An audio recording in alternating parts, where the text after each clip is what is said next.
Hi ladies and gents. Tonight we wander somewhere older than time and softer than dreams. To a place where sandals slap stone floors, candles flicker low, and the only real drama is whether Brother Oswin remembered to feed the scriptorium cat.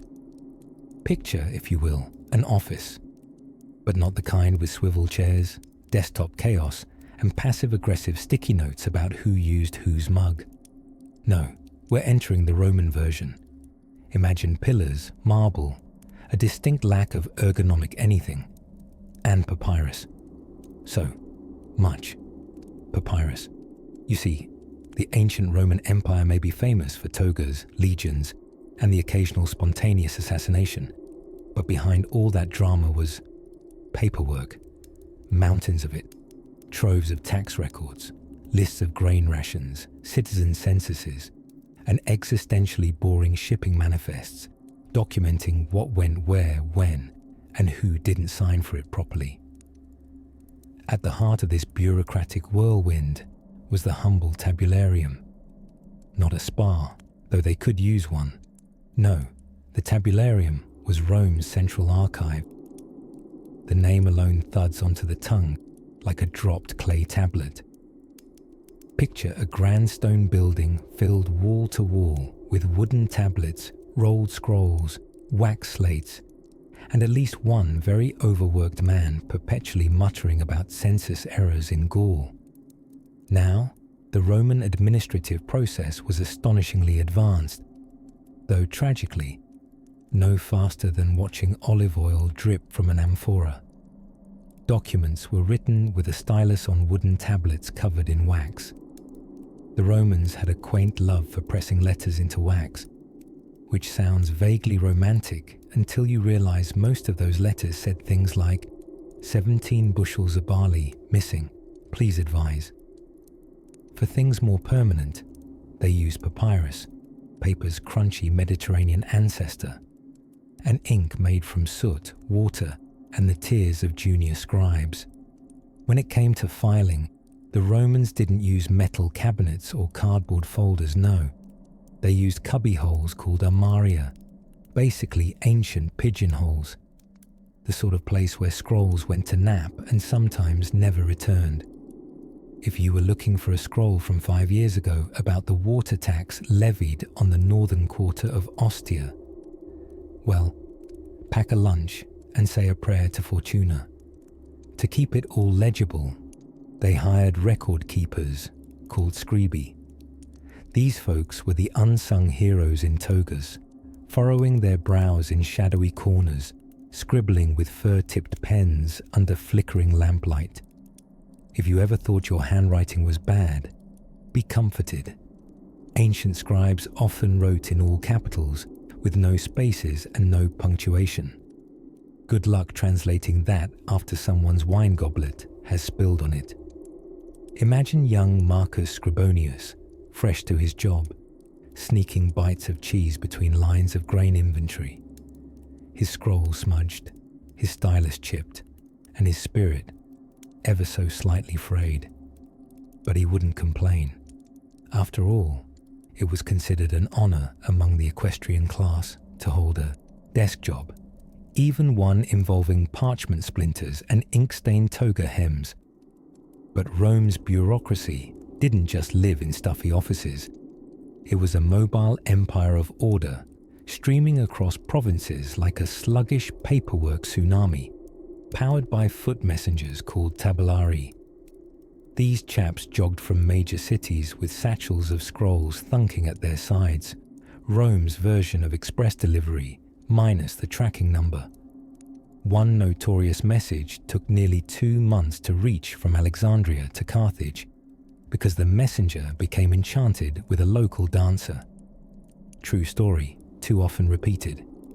Bureaucracy waits for no man, unless distracted by interpretive sandals.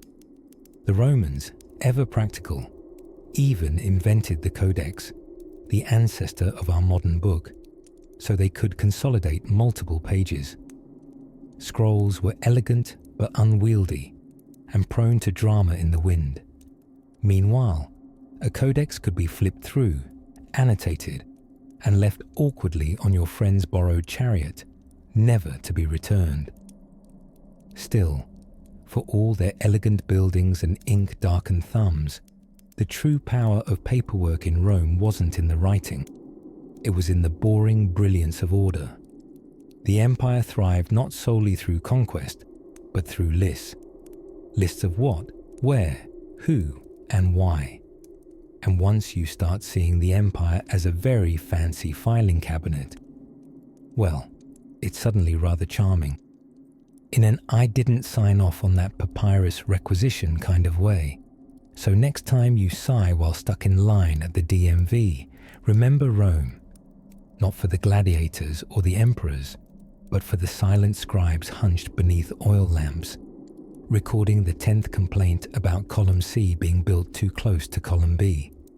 And as the candles dim in the mighty tabularium, and the scribes tuck away their styluses for the night, we leave them sorting scrolls in their dreams, where every complaint is read, every record balanced, and even Brother Oswin, yes, even he, remembers to feed the scriptorium cat.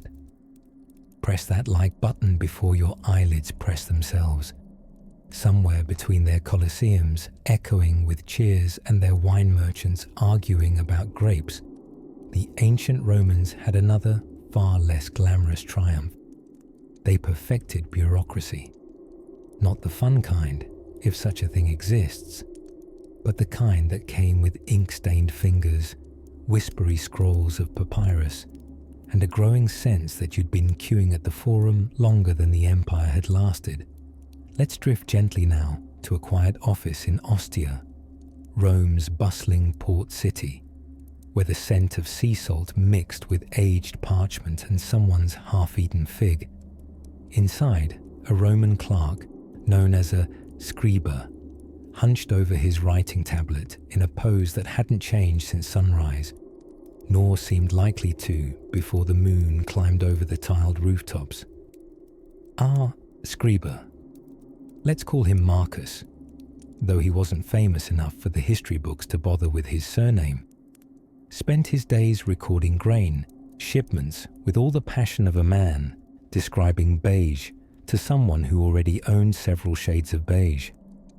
He dipped a goose-feather quill in ink made from soot, water and vinegar, which, incidentally, is also a fair description of Roman politics, and scratched meticulously onto sheets of papyrus.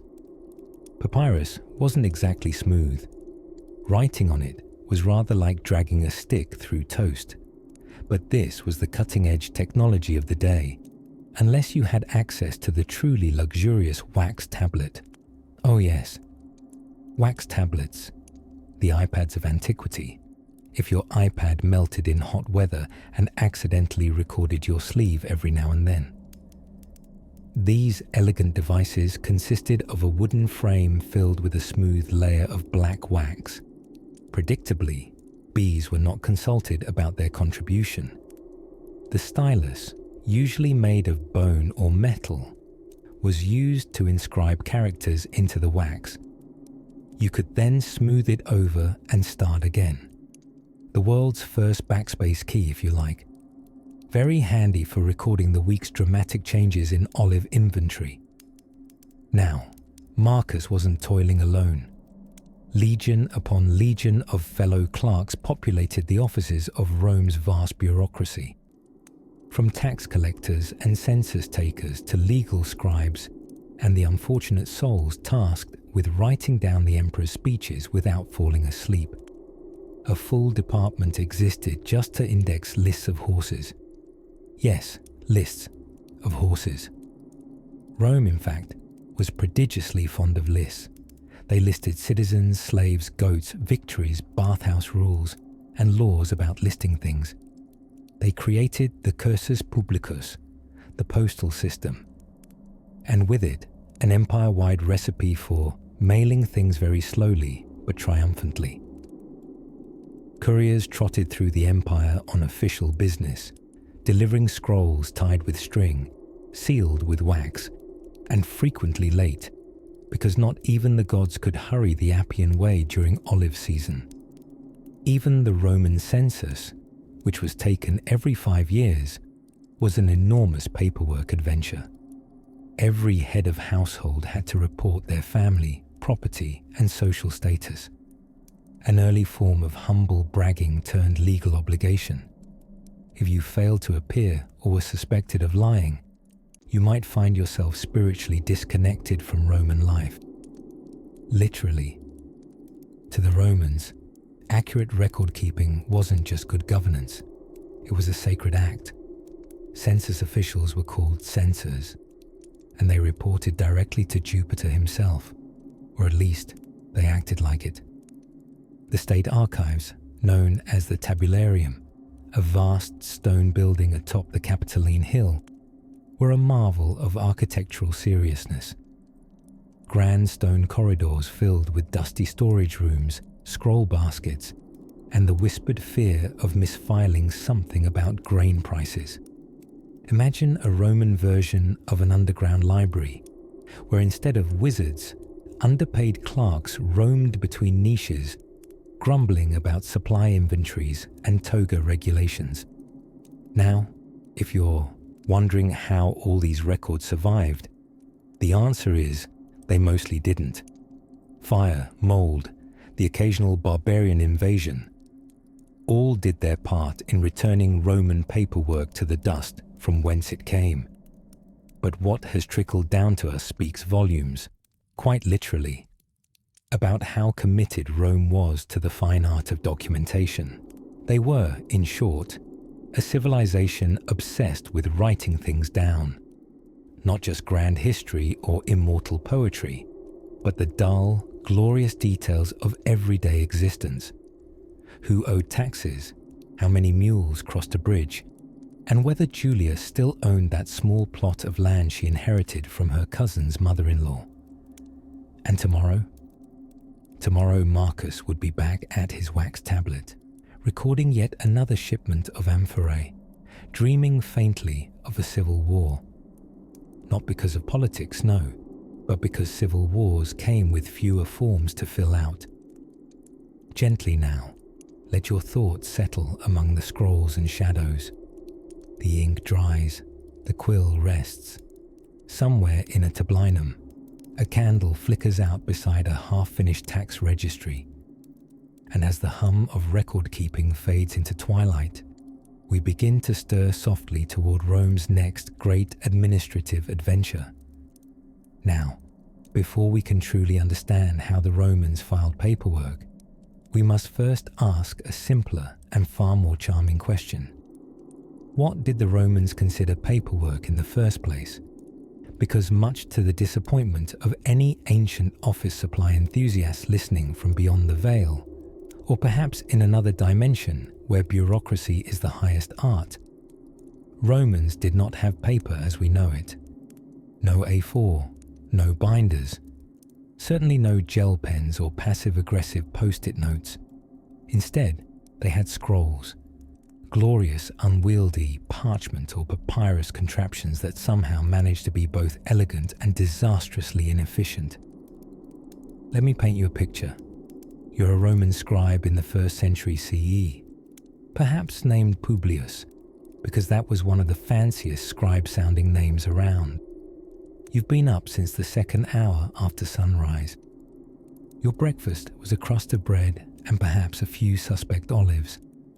Life is simple, unless you're in charge of managing documentation for the provincial census, which unfortunately, dear Publius, you are. Your desk isn't really a desk.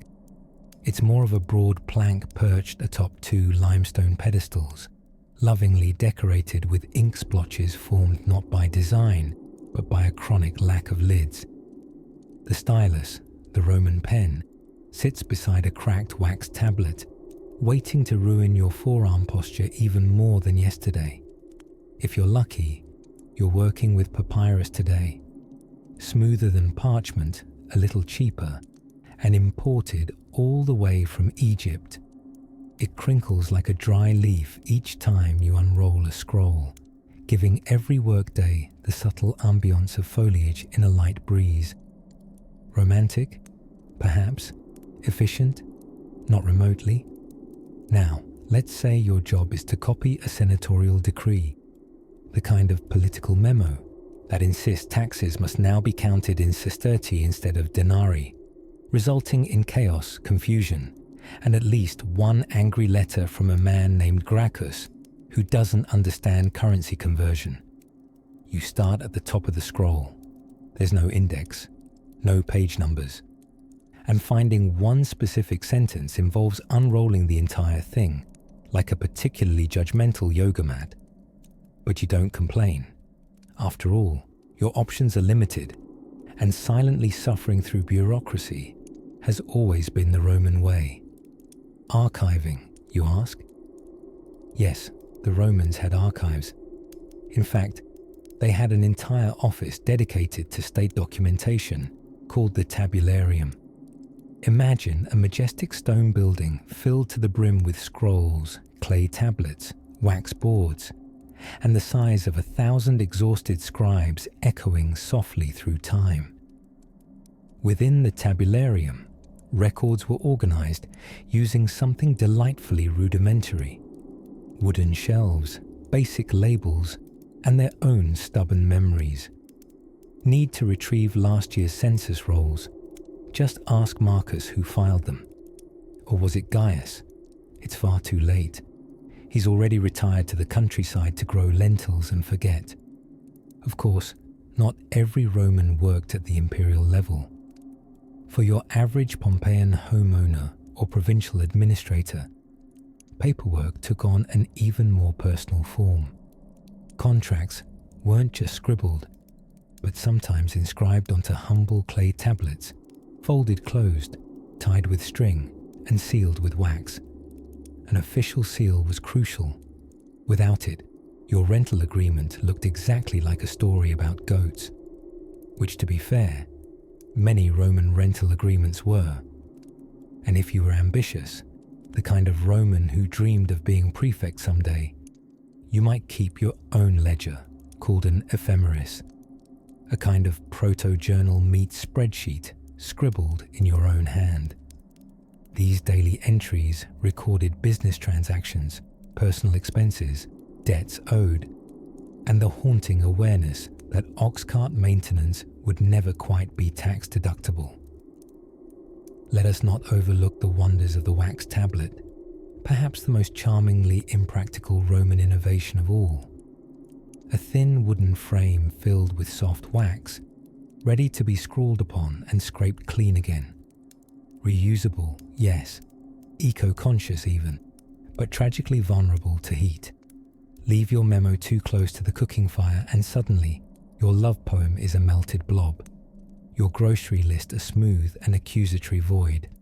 And yet, despite all these quirks, Roman bureaucracy did work, or at least it worked often enough to create a lasting empire and a suspiciously good postal system involving well-dressed horses. The charm of Roman paperwork wasn't its efficiency. It was its persistence. The insistence that writing it down, on wax, on parchment, on scroll, on stone, gave the world shape. And so, as night settles over the sleeping tabularium, and the last oil lamp flickers out beside a stack of half-labeled scrolls, we tiptoe toward a new corner of the Roman administsphere, a place where notaries whispered, scribes sighed, and someone, somewhere, nervously began carving something into marble, just in case the wax tablet failed. While Rome was busy building aqueducts, conquering provinces, inventing salads they didn't name themselves, and carving toga selfies into marble, someone still had to manage the errands. And that someone, dear listener, was the lowly Roman bureaucrat. By the 1st century CE, bureaucracy in the Roman Empire was not just a necessary evil, it was practically an Olympic sport. Entire buildings were packed nose to scroll with papyrus, wax tablets, inventories, census forms, and highly official documents about goats. Reports were written on the movement of grain between provinces, the number of eligible bachelors in Antioch, and whether a certain tax collector named Publius was stealing figs from the governor's garden again. The center of this administratively feverish universe, the Ophartium. That's not a wizarding spell, though it would be nice if it were, as it might have made the paperwork go faster. An Ophartium was essentially an office, a stuffy little room, or sometimes many rooms, filled with scribes, clerks, and the distant smell of midday sweat. There was no such thing as air conditioning, of course. Just open shutters, damp tunics, and the eternal hope that the smell of ink would overpower everything else. Let us journey into one such Ophartium on a peaceful Roman afternoon, presumably around 2ish, just after the lunch bread and before the serious yawns of late-day quill work set in. Inside you'll find Gaius, a humble clerk of modest ambition but exceptional penmanship. Gaius's main responsibility? Copying imperial edicts word for word, including the emperor's favorite metaphors, footnotes about taxation, and the occasional passive-aggressive aside aimed at rival provinces. By order of the most divine emperor, Gaius would write, nibbling thoughtfully on the end of a stylus, let it be known that wheat shipments from Syria shall be taxed thus, but not in such a way that causes unreasonable sweating among the noble merchants. The writing medium of choice, not paper, which was still expensive and imported from Egypt. The everyday Roman clerk preferred wax tablets for taking notes, thinking through drafts, and sketching funny moustaches onto poorly drawn busts of the emperor. These tablets were basically slices of wood filled with dark wax, into which one could inscribe using a stylus, a pointy metal stick that doubled as a tool and a fidget toy. When a document was deemed worthy of permanence, or at least semi-permanence, it was copied, ever so neatly, onto a roll of papyrus. These scrolls were then stored in labelled cubbies, or rolled up tightly and shoved under the desks of other clerks named Lucius. If you think your modern office has too many acronyms or signature requests, imagine navigating the Roman bureaucracy, where you'd need a seal ring, a wax blob, 2 witnesses, and someone who could actually read Latin upside down, just to confirm that someone really did deliver 2 goats to Fort Numidia. And then there were the registrars, the poor souls who organized everything. They had to sort through scrolls, track censuses, and maintain ledgers of tax information written in Latin so formal it practically bowed before you. One of the lesser heralded innovations of Rome. The tabula, a kind of ledger board that kept permanent records, including the vital stats of citizens, name, free or enslaved, marital status, property holdings, and whether or not they'd paid their taxes with jars of olive oil instead of coins. Yes, that happened. And yes, someone had to count those jars. Occasionally, a local governor would get ambitious and try to streamline operations. This usually meant inventing new forms, expanding the size of the scroll closets, or hiring nephews to hold important-looking feathers. None of these helped. Bureaucracy, like vinegary wine, has a way of getting more difficult the more you try to improve it. Of course, the real magic in all this administration wasn't the system itself, but in the sheer willpower of its scribes. These were the unsung heroes, the ink-stained paper jockeys of antiquity who kept Rome humming between conquests and collapses, one croaky scroll at a time. And so, as the sun dipped gently behind the terracotta rooftops, Gaius dipped his stylus once more into the inkwell, squinting at the line before him. This decree shall remain in effect until such a time as the Senate proclaims otherwise. He sighed.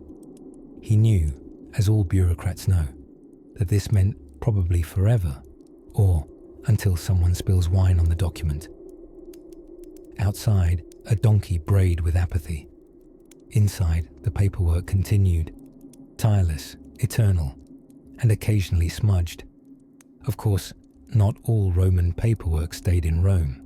Some had to travel, by road, by sea, and sometimes by surprisingly dramatic courier. But we'll get to the journey of a scroll shortly. In the golden twilight glow of Roman administration, somewhere between the grandeur of senatorial speeches and the thrilling calculus of aqueduct gradients, there lived a quiet hero, the tabularius, the Roman courier, the humble, overworked mailman of empire, neither clad in laurels nor armed with gladius, but instead with a satchel, calloused feet, and the reliable knowledge of where precisely to slip documents to avoid being bitten by a house dog named Cerberus. Yes, if the paper pushers of the empire were the brainstem of Roman bureaucracy, then the tabulari were the nerve endings, transmitting memos, imperial orders, tax records, shopping lists, and at least 3 love poems formatted in a very experimental iambic pentameter. It was not glamorous work. No marble monuments to celebrate epistolary delivery. No hall of glory for the brave souls who carried a census, ledger down the Via Flaminia in a thunderstorm while navigating goat traffic. And yet, civilization moved because they did. Without them, the empire might have had to rely on signal fires again, which, while dramatic, made truly abysmal correspondence. Send word to the governor that grain supplies are down and morale is lower. Torch flares once. Is that invade Carthage, or it's cloudy today? So important were these courier lines that they formalized an entire system for it by the time of Augustus, naturally giving it a name that rolls lazily off the tongue like a warm towel. The cursus publicus. Translated loosely, it means, well, the public way, which sounds like something you'd name a library-themed pub.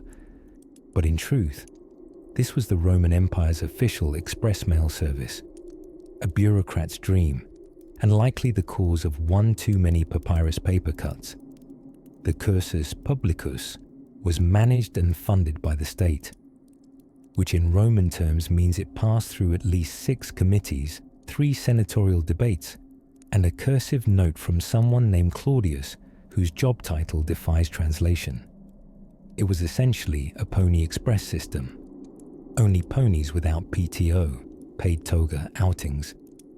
Relay stations dotted the empire, where messages would be passed from courier to courier, like a very polite game of whisper tag. Each station offered fresh mounts, provisions, and presumably a sympathetic ear for when the courier needed to vent about how heavy tax scrolls had become lately. Naturally, paperwork traveled faster than the average marching legion, which is precisely why so many messages from Rome arrived 2 weeks before the soldiers themselves ever showed up in Gaul. Dear Governor, please have wine, taxes, and a mild panic prepared. Love, Rome. But here's a sleepy little secret. Not everything in the cursus publicus was reserved for official communications. Sometimes, with the right bribe or social connection, one could sneak in a private message, a recipe, a scandalous poem, or, in one puzzling scroll recovered near Pompeii, an oddly detailed description of a pigeon in a tiny helmet. To keep all of this paper, papyrus to be specific, painstakingly crafted from the reedy banks of the Nile, in good order, Rome designated archivists known as the tabularii. These were not to be confused with our dear tabulari, the mailmen. No, the tabulari were the grand gatekeepers of storage. They worked in buildings called tabularia, which were essentially state archives. Or, if you'd like to lull yourself further into drowsy awe, Think of them as the great libraries where no one ever borrowed anything.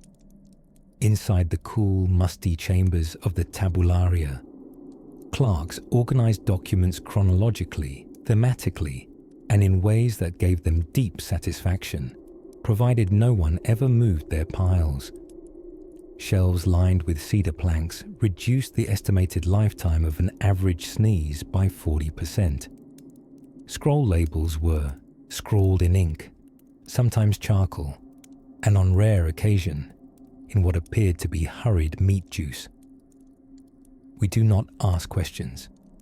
So powerful was the Roman obsession with keeping records that they filed minutes from Senate meetings, military rations, gladiator contracts, and, yes, the post-it note equivalent of citizen complaints such as, "Urinal by public fountain has developed personality." But even amidst this mountain of methodical documentation, the Romans were only human. They sometimes made errors, double-filed edits, or, most endearingly, doodled in the margins when meetings ran long. One surviving fragment includes what we believe to be an attempted caricature of a tribune, whose nose was large enough to store scrolls in. As the candlelight flickers over these forgotten manuscripts and nighttime hushes the echo of sandals on marble, one might wonder, how did they train these clerks and keep the chaos at bay? But that is a parchment we'll unroll right about now, or just after a gentle sigh and the soft settling of your head upon your pillow. The Romans, it must be said, had an unshakable commitment to bureaucracy. Their empire may have been built on legions and law, but it was held together with ink, wax, and an unwavering devotion to the systematic misplacement of documents. For this, they required a very special breed of civil servant, the scriba, or scribe. Imagine the human equivalent of an Excel spreadsheet, but wearing sandals. Now, being a Roman scribe wasn't glamorous. You didn't get laurel wreaths or triumphal arches. No one cheered while you catalogued grain inventories. But you did get the satisfaction, or at least the job security, of being indispensable. After all, how else would Rome know how many goat skins were shipped to Ephesus in the month of Sextilis? The headquarters of this bureaucratic ballet was the tabularium, the Roman records office, which sat snugly at the edge of the forum, like a particularly solemn cake, layered with dusty scrolls and overly precise men. This was no ordinary building. Inside, shelves groaned under the weight of public records, census data, tax requisitions, treaties, marriage licenses, manumissions, and, presumably, one or two lost love letters that got misfiled after an overly romantic clerk got distracted. The medium of choice was the humble tabula, a wooden writing tablet smothered with wax, which allowed scribes to reuse the same surface again and again, a sort of ancient dry erase board, but with fewer cheerful colors and more passive-aggressive notes about unpaid temple fees. A stylus, usually with a sharp end for scratching letters and a flattening end for smoothing mistakes, was wielded with the solemnity of a priest's censer. Bureaucracy was, in a very literal sense, carved in wax. Of course, anything remotely important was eventually committed to parchment or papyrus, for when wax just wasn't official enough. Papyrus was imported from Egypt, which meant it came with a bit of a luxury tax and perhaps a faint scent of Nile crocodile. These documents were often tied with linen strings and sealed with wax. A perfect way to say, do not tamper with this unless you enjoy the wrath of the Senate and people of Rome. A scribe's workspace, you might imagine, looked like a paper mill had collided with a pigeon coop. Documents fluttered in the breeze flowing through marble colonnades, and wax tablets stacked like precarious lasagnas perched on broad wooden tables. Scribes themselves were an odd, ink-stained bunch. their fingers permanently smudged with charcoal and their minds stuffed with Roman numerals and filing codes. And naturally, they had forms for everything. Want to register a birth? Formus infantibus registerum. Getting divorced? Formus separatum domesticus. Requested a new aqueduct to stop leaking into your garden? Formus complaina aquatica. These are, of course, imaginary names. Latin was rarely that direct, and bureaucratic Latin even less so. These forms offered structure in a world of disorder, especially if the disorder involved duplicated census entries and the annual goat-counting fiasco in the provinces. Romans loved order, and the scribe was the guardian of it all, armed with scrolls, stamps, and a truly alarming fondness for abbreviations. Of course, the system had hiccups. In one case, a travelling dignitary visiting the Office of Records in Ostia noted that the files for the previous year were organised not by name or date, but by the personal mood of the scribe who had filed them. This meant, if they were having a particularly gloomy morning, your tax receipt could be misfiled under melancholia, somewhere between minor flood complaints and fish disputes. Yet the scribes endured. Through fires, floods, and an absolute avalanche of olive oil import queries, they persisted. Ink flowing, wax melting slightly in the summer heat, documents tucked neatly into cubby holes as the empire rumbled onward. Even emperors were not immune to the siren song of scrolls. Augustus, ever the control enthusiast, personally oversaw censuses and was known to fret over figures with the same intensity he brought to military campaigns. It is said he once paused a dinner to double-check provincial revenue numbers. That's right, the man practically invented the working dinner. But let's not think too poorly of these meticulous men with their styluses and their sore backs. For in every corner of the vast Roman landscape, from the marble precincts of Rome to the breezy porticos of Carthage, their ink held together the empire's skeleton. Bureaucracy, after all, is not just the art of paperwork. It's the infrastructure of civilization, albeit one written in triplicate and stamped with a bored clerk's seal.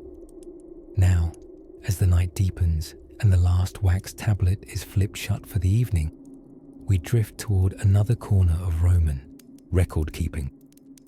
Perhaps it's time we tiptoe into the elegant, dusty galleries of the census, where every citizen, goat, and rattling cart left behind a name, a number, and a tiny slice of history. Ah, wax tablets. The Roman answer to sticky notes, parchment shortages, and fleeting thoughts like, must remember to collect taxes from that goat merchant before he disappears into the hills again. Tonight, let us drift into the quiet, scrawling world of Roman memo-making. In an empire renowned for its legions, law, and lavish lead plumbing, it's easy to forget that most of the real power was wielded by slightly hunched administrators, scratching Latin onto wax with styluses, sipping weak wine, and sighing dramatically into the middle distance. You see, the Romans didn't have Post-its or Google Docs. What they had was serae, flat wooden tablets, cozily layered with a thin surface of dark wax. Not the floral scented candle kind, I'm afraid, but the dense, no-nonsense bee-based wax that really said, I mean official business. Rather like a bee that joined a bureaucracy. A Roman scribe. Imagine a toga-clad intern with excellent penmanship and deep ennui would take a stylus, often made from metal or ivory, and lightly inscribe important notes into the wax's surface. It was tactile, tidy, and reusable. Just smooth out the wax, and boom, ready for tomorrow's complaint list or cargo inventory. Speaking of the stylus, it's worth noting both ends had purpose. One sharp for writing, the other flat for erasing. a built-in backspace key, courtesy of ancient engineering, which made mistakes less humiliating and less permanent.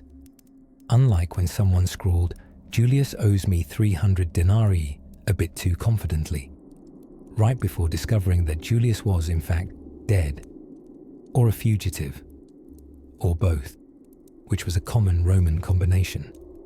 Sometimes these wax tablets were bound together in sets of 2 or more, like a sleepy simulation of a modern legal pad, called diptychs or triptychs.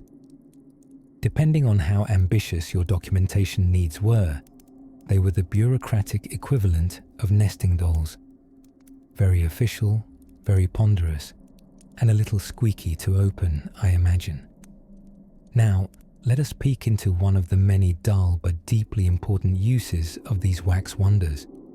Birth certificates, for instance. A proud father, or at least a father not yet distracted by gladiatorial betting, would head to a record keeper's office and solemnly have the child's name and birth details etched into wax, later to be copied into more durable documents. Every Roman citizen had to be accounted for, even the small, wrinkly, screen-prone ones. And what of contracts? Oh, they loved those. Land purchases, slave trades, grain shipments, all written into tablets and often double certified. How, you ask, did the Romans authenticate such things in an age before fingerprint scanners and click to sign? Quite simply, they tied the tablets shut with string, pressed a blob of wax over the knot, and then sealed it with an emblem-bearing ring. The Roman seal, part security measure, part fashion statement. Imagine the solemn ceremony of a senator's servant approaching him, saying, "Dominus, the tablet for your grain shipment is ready." And the senator, lowering his goblet with dramatic flair, replies, "Excellent. Bring forth the seal of my house, and also maybe some olives." Now, were things ever juicy in these wax-bound chronicles? Occasionally. There's a delightful record preserved from the town of Vindolanda, a Roman fort in what would eventually become one of Britain's chillier corners. Among the many tablets unearthed there, yes, real tablets, surviving through astonishing luck and damp soil conditions. One was a birthday invitation, complete with flowing Latin script. It graciously invited another woman to come celebrate, eat, drink, and presumably wear togas with excellent draping. In that moment, we're reminded that not all paperwork is mundane. Some of it marks friendships and feasts, however drafty the Northumberland evenings might have been. But for the majority of tablet scribblers, it was a life of tax rolls, census tallies, supply logs, and endless cross-referencing. The drama came not from wild declarations, but from forgetting to include the third son on a farm's census entry. A scribe might wake in the night, gasping, "Agricola minor, I forgot Agricola minor." To the Romans, bureaucracy wasn't just a chore, it was the scaffolding of civilization. And wax tablets, unglamorous and excessively smudgeable as they were, helped hold the entire stony edifice together, one scribble at a time. Now, as the last flicker of lamp oil burns low in our imaginary tablinum, and a tired civil clerk gently closes his stylus case, we shall tiptoe further into the togas and templates world of imperial record-keeping. Ahead lies an era when some Romans thought paper was suspiciously flimsy and scrolls were just too scrolly. In the warm hum of an ancient Roman afternoon, where time dripped as slowly as olive oil from a leaky amphora, a peculiar hush fell over the corners of Roman bureaucracy. Not because anything exciting had happened, heavens no, but because even the documents were napping. Let us wander now into the heart of administrative Rome, where a curious species of workers fluttered through halls lined with scrolls. These were the tabulari, not gladiators of the arena, but warriors of wax and parchment. Their battlefield, the archive. Now, before your eyes drift, and don't worry, they're supposed to, imagine a grand public building tucked into the hill like a scroll tucked into a toga fold, called the tabularium. This, dear listener, was not a spa, despite the oddly soothing name, but the central record office of the Roman state. Somewhere between the city's political chatter and the low grumble of a cow-based economy lived the ancient filing cabinet of the Republic. It was oddly majestic, stately, quiet, and deeply, magnificently dull. Inside, clerks scuttled like well-trained ants, carrying more styluses than emotions.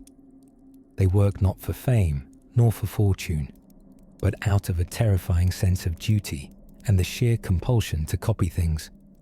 The ancient Roman world, you see, loved a good duplicate, sometimes triplicates, just in case a barbarian sneezed on one. They didn't have paper, not in the way we imagine stacks on office desks, with the corner chewed by someone who reads under stress. No, they worked with wax tablets. Think of a Kindle, but made of wood and bees. A stylus, blunt on one end for erasing and sharp on the other for writing, was their tool of trade. The act of jotting down tax records, census updates, goat inventories, thrilling stuff, was done with deliberate precision. Scribble wrong, and you'd need to gently warm and smooth the wax like some sort of accountancy esthetician. For longer documents, they used scrolls made of papyrus, imported across the Mediterranean from Egypt. A scroll could unfurl to the length of a medium-sized dolphin, which, incidentally, is also the length of most Roman legal appeals. Imagine unrolling a complaint about an improperly paved street for 6 feet, just to get to the part about whose goat caused it. Now, as for storage, you didn't simply chuck these sacred scrolls into the corner with yesterday's sandals. No, these were bound, strapped, and often affixed with wax seals bearing the mark of the official in charge, because even paperwork deserved a little drama. And what was documented, you ask? Everything. Every last whiff of civic life. Births, deaths, marriages, divorces. A particularly brisk business, Romans changed spouses with the neat efficiency of a cupboard reorganization. Land grants, contracts, slave manumissions, soldier pensions, temple inventories, and grain shipments. Oh yes, grain. The Roman bureaucracy worshipped grain the way poets worshipped the moon. In all this administrative grandeur, one might assume some sense of excitement, or at least mild intrigue. A hidden message in the margins, or a scandal encoded in shorthand. Sorry to disappoint, dear listener. The Romans were thorough to the point of tedium. Scandal, when it occurred, was the late filing of a census. Truly, the horror. But there were heroes, unsung, quiet nighting kind of heroes. Men like Tiberius Claudius Diogeminus. Bet you've never heard of him. But his wax notations kept a shipping bureau in Ostia from falling into utter chaos, which would have meant unscheduled boats and therefore unripe fruit on a Tuesday. He once oiled the hinges on the tax form's chest of drawers. Legend. Even emperors couldn't escape the paperwork crisis. Augustus, ever the control enthusiast in a toga, personally reviewed census data like a kid monitoring lemonade stand earnings. He once famously conducted a vast accounting of the empire called the Breviarium Totius Imperii, a name that sounds fancy until you realize it was essentially an Excel spreadsheet made of animal skin. As Roman rule spread, so did their hunger to write everything down. Everywhere they went, they left a trail of records that historians now follow like cereal behind a toddler. Thanks to their love of administration, We know more about who borrowed a donkey in Gaul than we do about some medieval monarchs. So the next time you wince at taxes or moan at long lines in government buildings, just think, at least you don't have to chisel your complaint letter into marble. Someone once did. It took all week, and by then, the goat issue solved itself. Now, float gently forward, beyond the scribes and wax-smudged digits. For if the filing was dull, wait till we explore how they trained others to file it even duller. Shh. You're doing wonderfully. In the sleepy wings of the Roman Empire's bureaucratic machine, where scrolls multiplied like rabbits and wax tablets gossiped quietly from drawer to drawer, there was a particular sort of civil servant known as the librarius, not to be confused with a librarian, who at least had the philosophical dignity of cataloguing ancient epics and tragically heroic poetry. No, the librarius was a paper pusher. Ancient edition. Picture him, if you will. Robed, sandaled, one sandal perhaps a bit too tight from budget cuts. He sits at a wooden desk within the tabularium, Rome's central archive building. Around him, a symphony of scratching styluses tapping against wax tablets and the faint smell of warm ink, always slightly vinegary, like a very unimpressive salad dressing. The librarius begins the day by unrolling a scroll the size of a kitchen curtain. He's cross-checking census records, perhaps comparing Roman citizens from the Subura district to tax receipts recorded on other scrolls bound with twine that always manages to get lost under stacks of legal edicts. Imagine doing your taxes while translating them into Latin, in longhand, with the looming risk of your ink drying out every 4 minutes. Boring. Oh, magnificently so. But bureaucracy, dear dreamer, is the silent scaffolding of civilization, the boring glue of empires. Filing documents in the Roman system wasn't just tedious, it was its own theatrical performance. Important paperwork was stored on scrolls, made of papyrus imported all the way from Egypt, that fragile, crunchy material that made the sound of gentle applause when rolled. These scrolls were often labelled with red ink. Rubricatus, the root of our word rubric, a crimson flourish that said, "This is probably important," or not, but at least it's festive. Wax tablets, on the other hand, were the ancient world's reusable notebooks. A thin wooden tray filled with a layer of wax allowed scribes to inscribe temporary notes using a stylus, either metal, bone, or if you were very fancy, ivory. To erase information, just warm the wax with a puff of breath and smooth it over with the flat end of the stylus, as environmentally friendly as it was forgettable. But what did all this paperwork actually store? Ah, the thrilling world of Roman administrative trivia. Procurement lists for amphorae of olive oil. Receipts for roads that needed repaving because yet another chariot race had shattered the cobblestones. Records of military pay. Reports tallying the number of goats in a suspiciously goat-heavy region. It was papyrus-based existentialism. Forms about forms that filed themselves into larger forms. There were secretaries for everything. The ab epistulis handled correspondence, official letters from the emperor himself, gracefully composed and probably wildly delayed. The Erife a Rationibus managed the imperial finances, equivalent to a CFO powered by dry figs. And then there were entire departments devoted to allocation of fodder for state animals. Yes, someone's job was literally hay paperwork. Even emperors, demigods of state as they may have seemed, were not spared the mountain of paperwork. Augustus, the sleepiest of organizational visionaries, is said to have championed a record-keeping system vast enough to track everything from grain shipments to census counts. Upon his death, he even left behind a written summary of the state, the Res Gestae Divi Augusti. Imagine your farewell message to the world being a 50-point Excel spreadsheet in carved stone.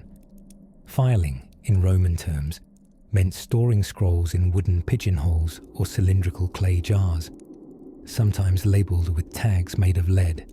Yes, lead. The ancient answer to, how can I track data and slowly poison myself?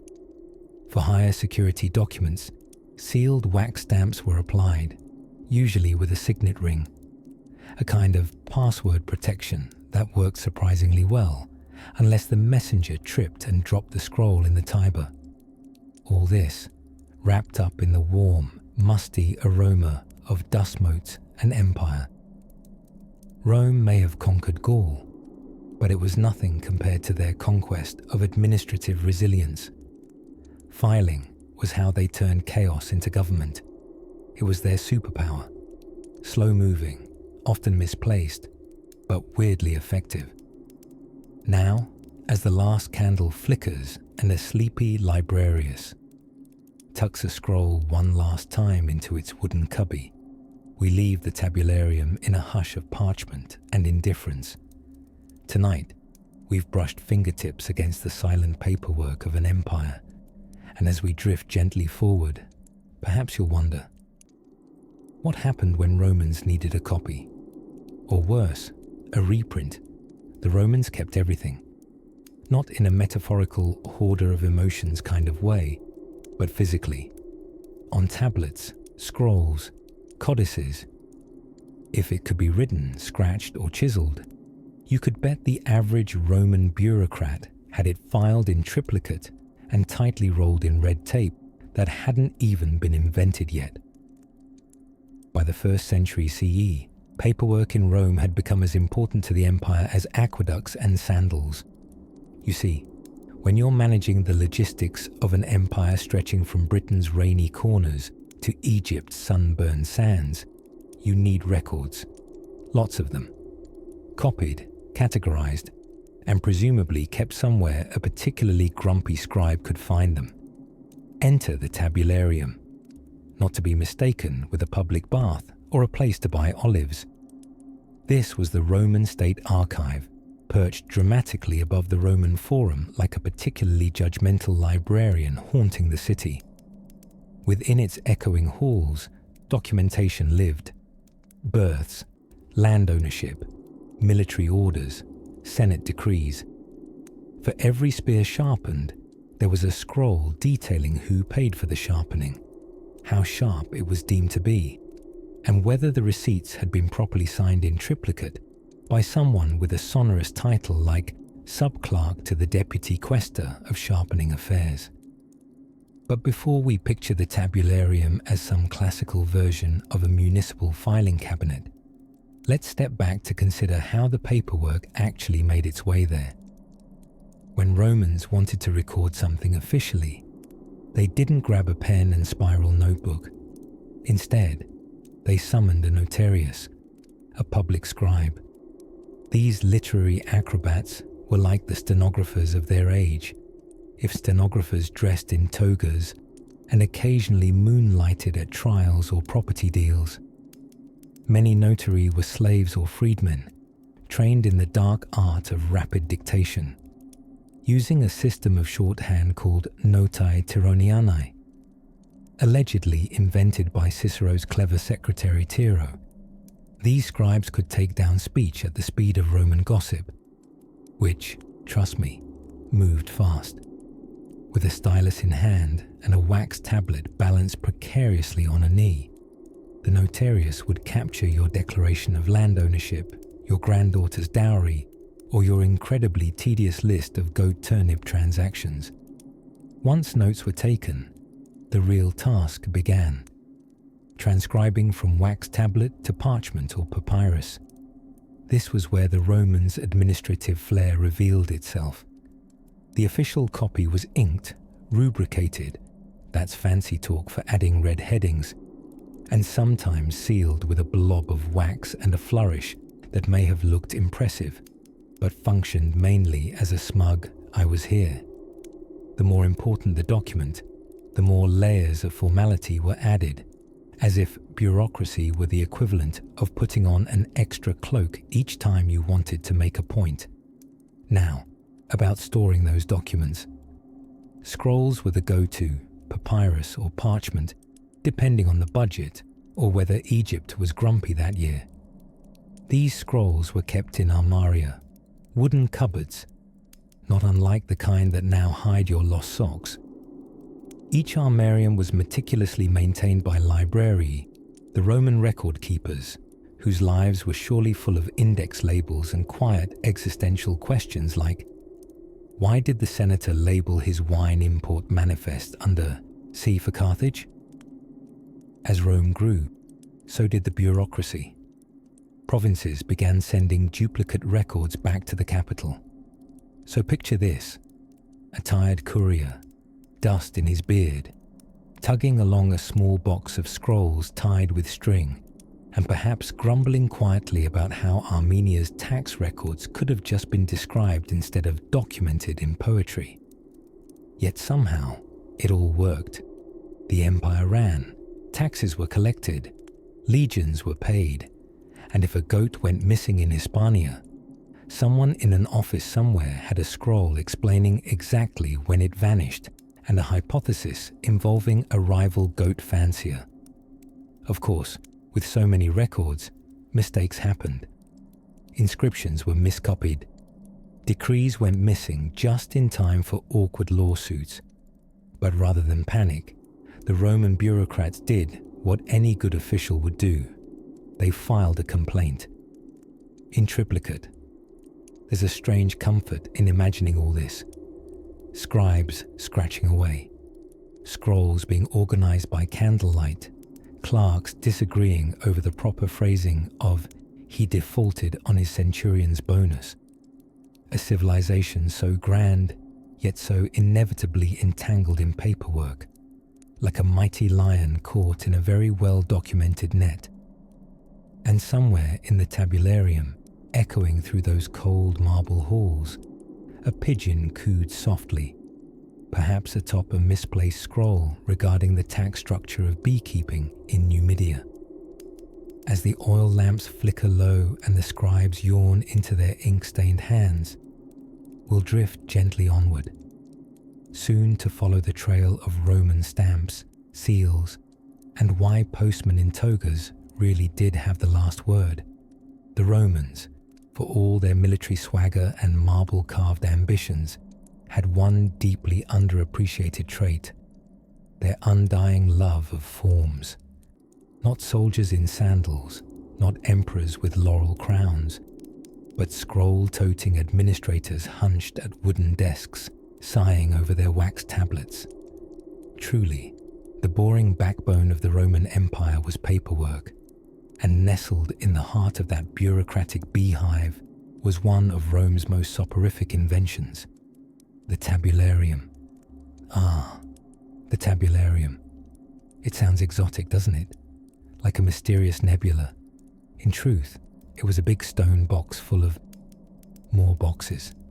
It sat at the foot of the Capitoline Hill, overseeing the Roman Forum like a filing cabinet that had sprouted columns and developed an attitude.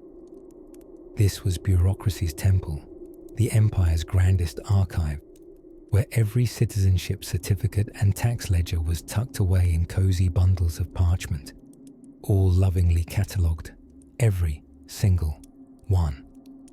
If you had a birth to record, a will to bequeath, or a donkey ownership dispute to resolve, chances are it passed through the graceful boredom of the tabularium. Imagine a world where a Roman official's idea of excitement was a well-indexed census. For them, completion of formus tantifi cistici might have been equivalent to winning a chariot race. With paperwork, as with everything else, Rome scaled it to imperial proportions. Now, a brief word on filing. Romans weren't exactly using accordion folders and color-coded tabs. No, they were fond of scrolls. long, unwieldy scrolls that would make a modern librarian weep gently into a barcode scanner. These scrolls, called voluminia, were made of papyrus or parchment, sometimes stitched together when the information couldn't be contained on just one. Picture, if you will, a clerk named Gaius, desperately trying to wrangle a 30-foot-long tax record while his inkwell dries up and his stylus slips behind the bench. Riveting stuff. To streamline this chaos, not that they'd ever call it chaos, the Romans loved a good logistical challenge. They hired men known as librarii. These weren't dreamy, cardigan-wearing librarians dusting off thrillers.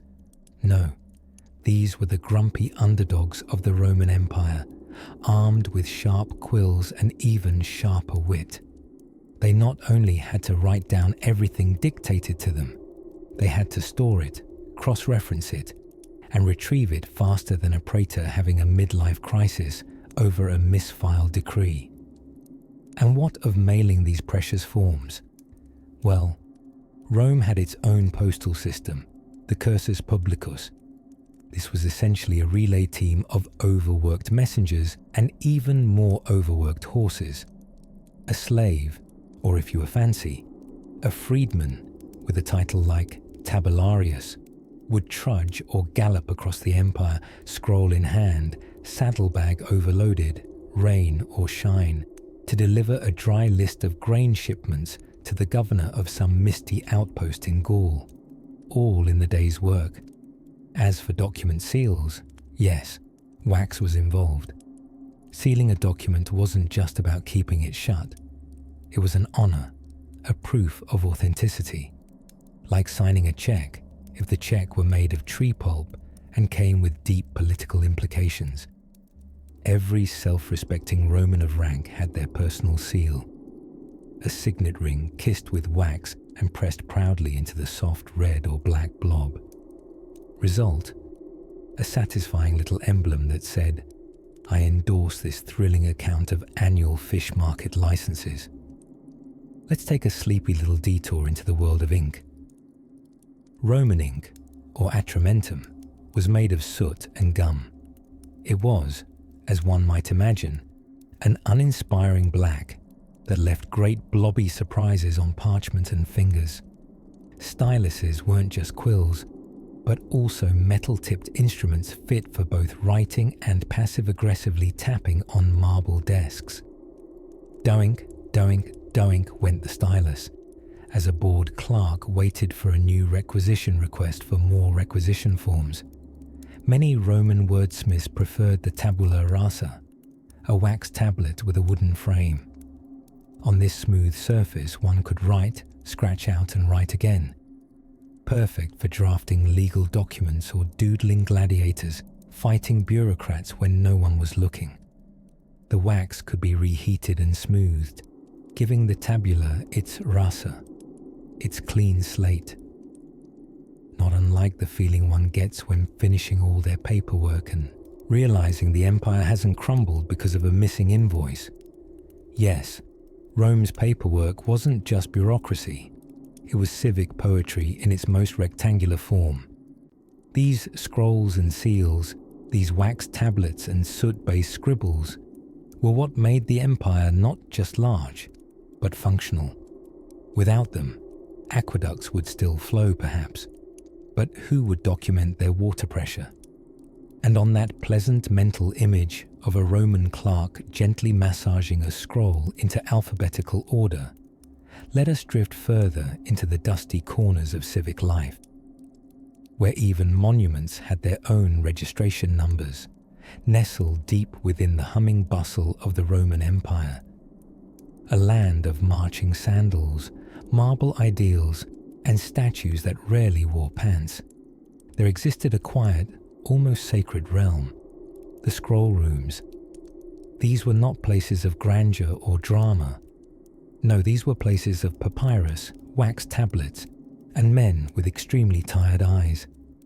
Imagine it now, a narrow, shaded corridor in the back of a senatorial office, lit by dim oil lamps and the occasional sigh of a bureaucrat. The air was thick with the subtle aromas of beeswax, ink, and the ever-present existential dread of running out of shelf space. Here, the real power of Rome didn't march in triumph through the Forum.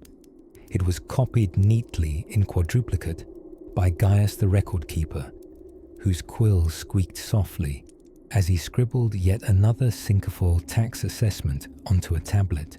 You see, while Roman generals conquered Gaul and philosophers debated Stoicism on porches, hence Stoics, a different kind of hero kept the empire from collapsing under the weight of logistical spaghetti. Meet the tabularius, the civil servant who walked so Caesar could pose dramatically. The tabulari worked in archives magnificently known as tabularia, which sounds quite impressive until you realize it amounted to long hallways with neat stacks of documents and no modern filing cabinet in sight. Instead, they employed ingenious, even adorable, methods. Scrolls were stored in pigeonholes cut into wooden walls, each labelled with stuffed bits of leather that dangled like sleepy little tongues. Need last year's census of goat herders in Thracia. Check drawer 17, bottom left, under Capres Domesticus.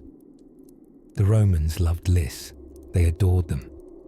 Tax rolls, citizen registers, military rosters, property deeds, marriage contracts, even official records of sheep blessings.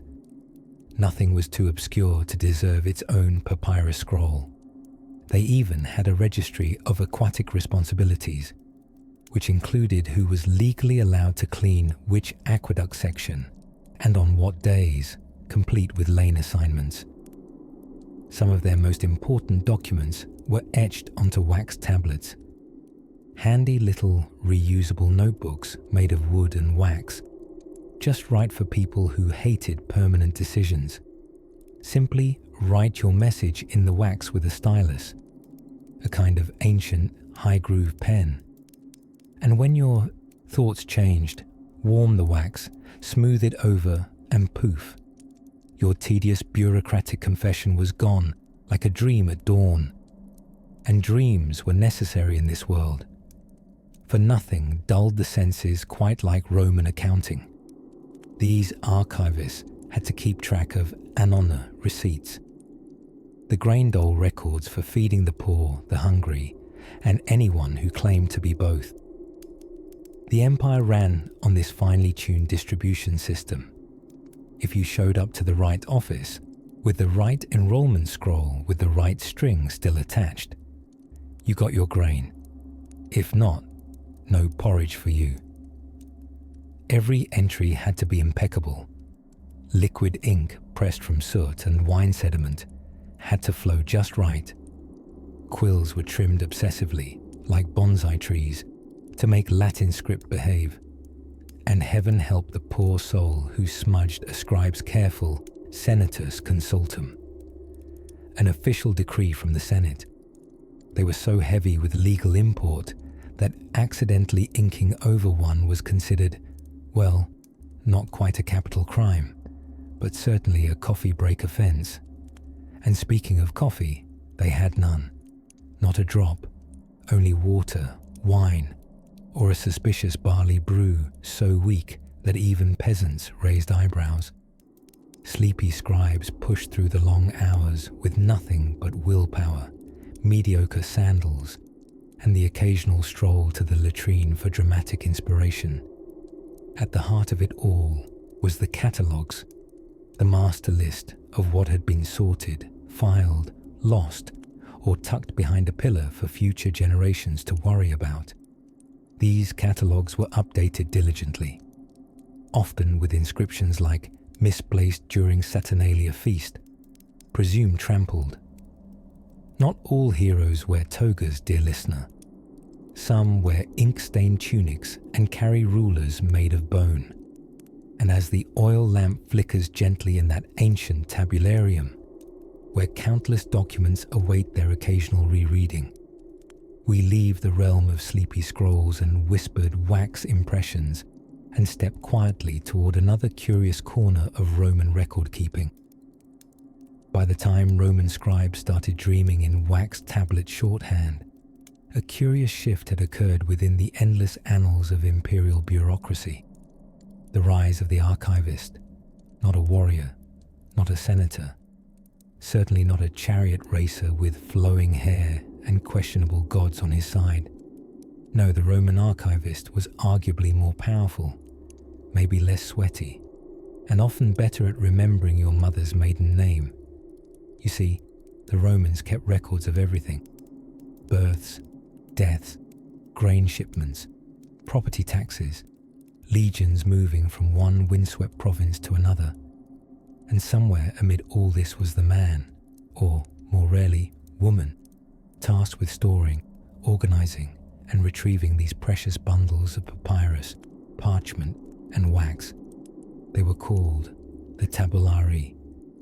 Glorious, ink-stained custodians of Roman paperwork, they presided over the tabularium, an immense archive building nestled at the foot of the Capitoline Hill, right in the heart of Rome. The kind of place where you might lose an afternoon, and possibly your will to live, while looking for one misfiled census report from 63 BCE. Stepping into the tabularium would have been like walking into the physical manifestation of your anxious to-do list. Rows of wooden shelves groaning under the weight of scrolls, each tied with cords and labelled with tags called tituli. The scent of beeswax, old leather, and the gentle, unspoken despair of centuries of filing errors clung to the air like the toga of an underpaid clerk. Now, imagine a junior tabularius arriving for his shift, which was almost certainly unpaid, or at least compensated in barley flour and passive-aggressive glances. He's holding a small stylus, already chewed at the tip, and a tablet freshly smoothed with the edge of a warm spoon. His job today: to locate the tax declaration of one Faustus the Elder from Lugdunum, recently deceased, before Faustus the Younger inherits his father's olive presses and debt. But instead of helpful signage or a color-coded spreadsheet, our junior clerk must consult the Index Tabellae, a master log of scroll locations. Unfortunately, Marcus, the previous archivist, was indulging in a love affair with melody rather than method, and categorized them all based on poets he liked at the time: Horace, Ovid, Virgil, and then a section confusingly labelled Miscun Rainy Days, newly minted bureaucratic chaos. Of course, they tried to fix it. Eventually, some bright minds introduced the concept of serial numbers, along with rudimentary shelving codes. Division by subject matter was attempted as well. Legal proceedings here, wills there, letters from angry provincial governors everywhere. But reshuffling Roman records was like trying to alphabetize a pile of falling leaves during a windstorm. Earnest, futile, rustling. What's delightful, in a slow burn papyrus-scented way, is how much trust the empire placed in these archives. A sealed document filed in the tabularium held legal weight in court. In fact, it outlived many emperors, especially the unfortunate ones who forgot to update their will before becoming yet another lesson in marble. Historians today still study remnants of these records: funeral inscriptions listing years of civil service, fragments of official edicts, and occasionally a scribbled note from a scribe lamenting a broken stylus or a long lunch, possibly both. One such wax tablet found in Vindolanda, a Roman fort in northern Britain, contains what may be the oldest surviving birthday party invitation sent by one Roman woman to another. Bureaucracy, it seems, had its softer moments too, even amidst the ink stains. But back to our junior clerk. After 2 hours of searching, 3 passive-aggressive mutterings, and 1 minor collapse into a scroll bin, he finally finds Faustus's tax document. Rather triumphantly, he seals it with a blob of wax, presses an iron ring into the impression, the early version of a signature, and dispatches it via messenger. Job well done. Or done at least. Outside, the sun dips behind the 7 hills. Inside, the flickering of oil lamps dances across shelves full of centuries of decisions, mistakes, and earnest record-keeping by those lost to time, but never to the filing system. As the night watch replaces the daytime scribes, and the archivists roll up their parchment like scroll snails retreating into quiet, ink-spotted shells, a different sort of Roman process begins elsewhere.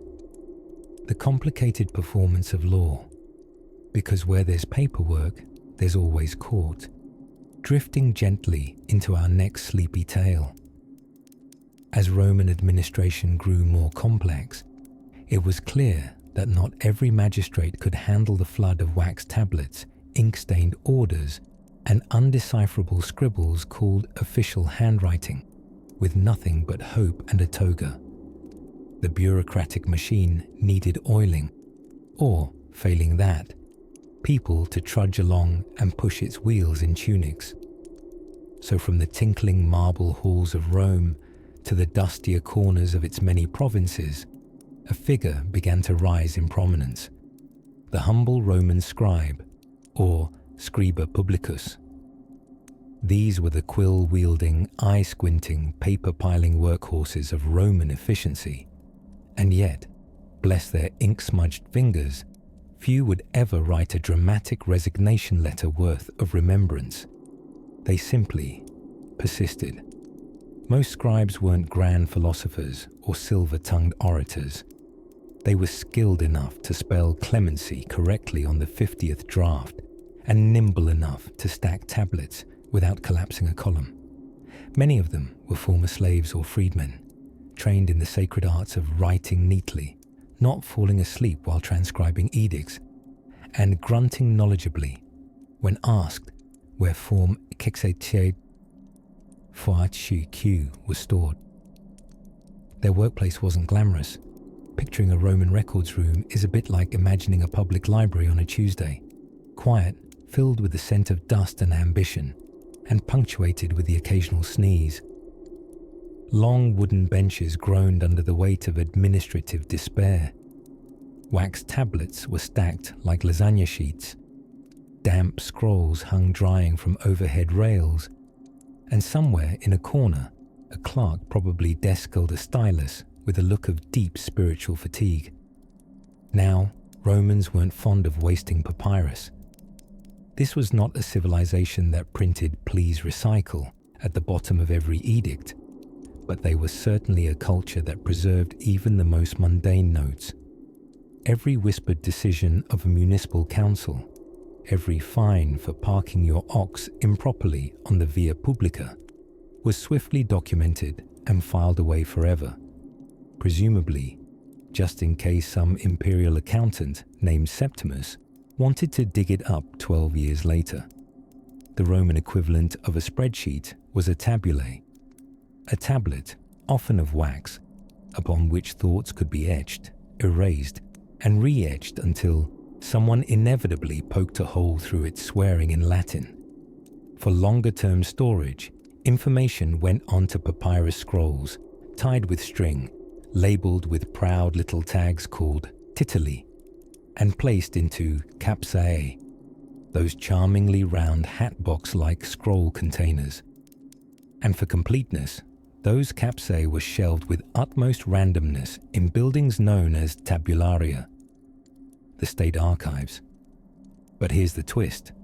There was never one central archive, not even in Rome.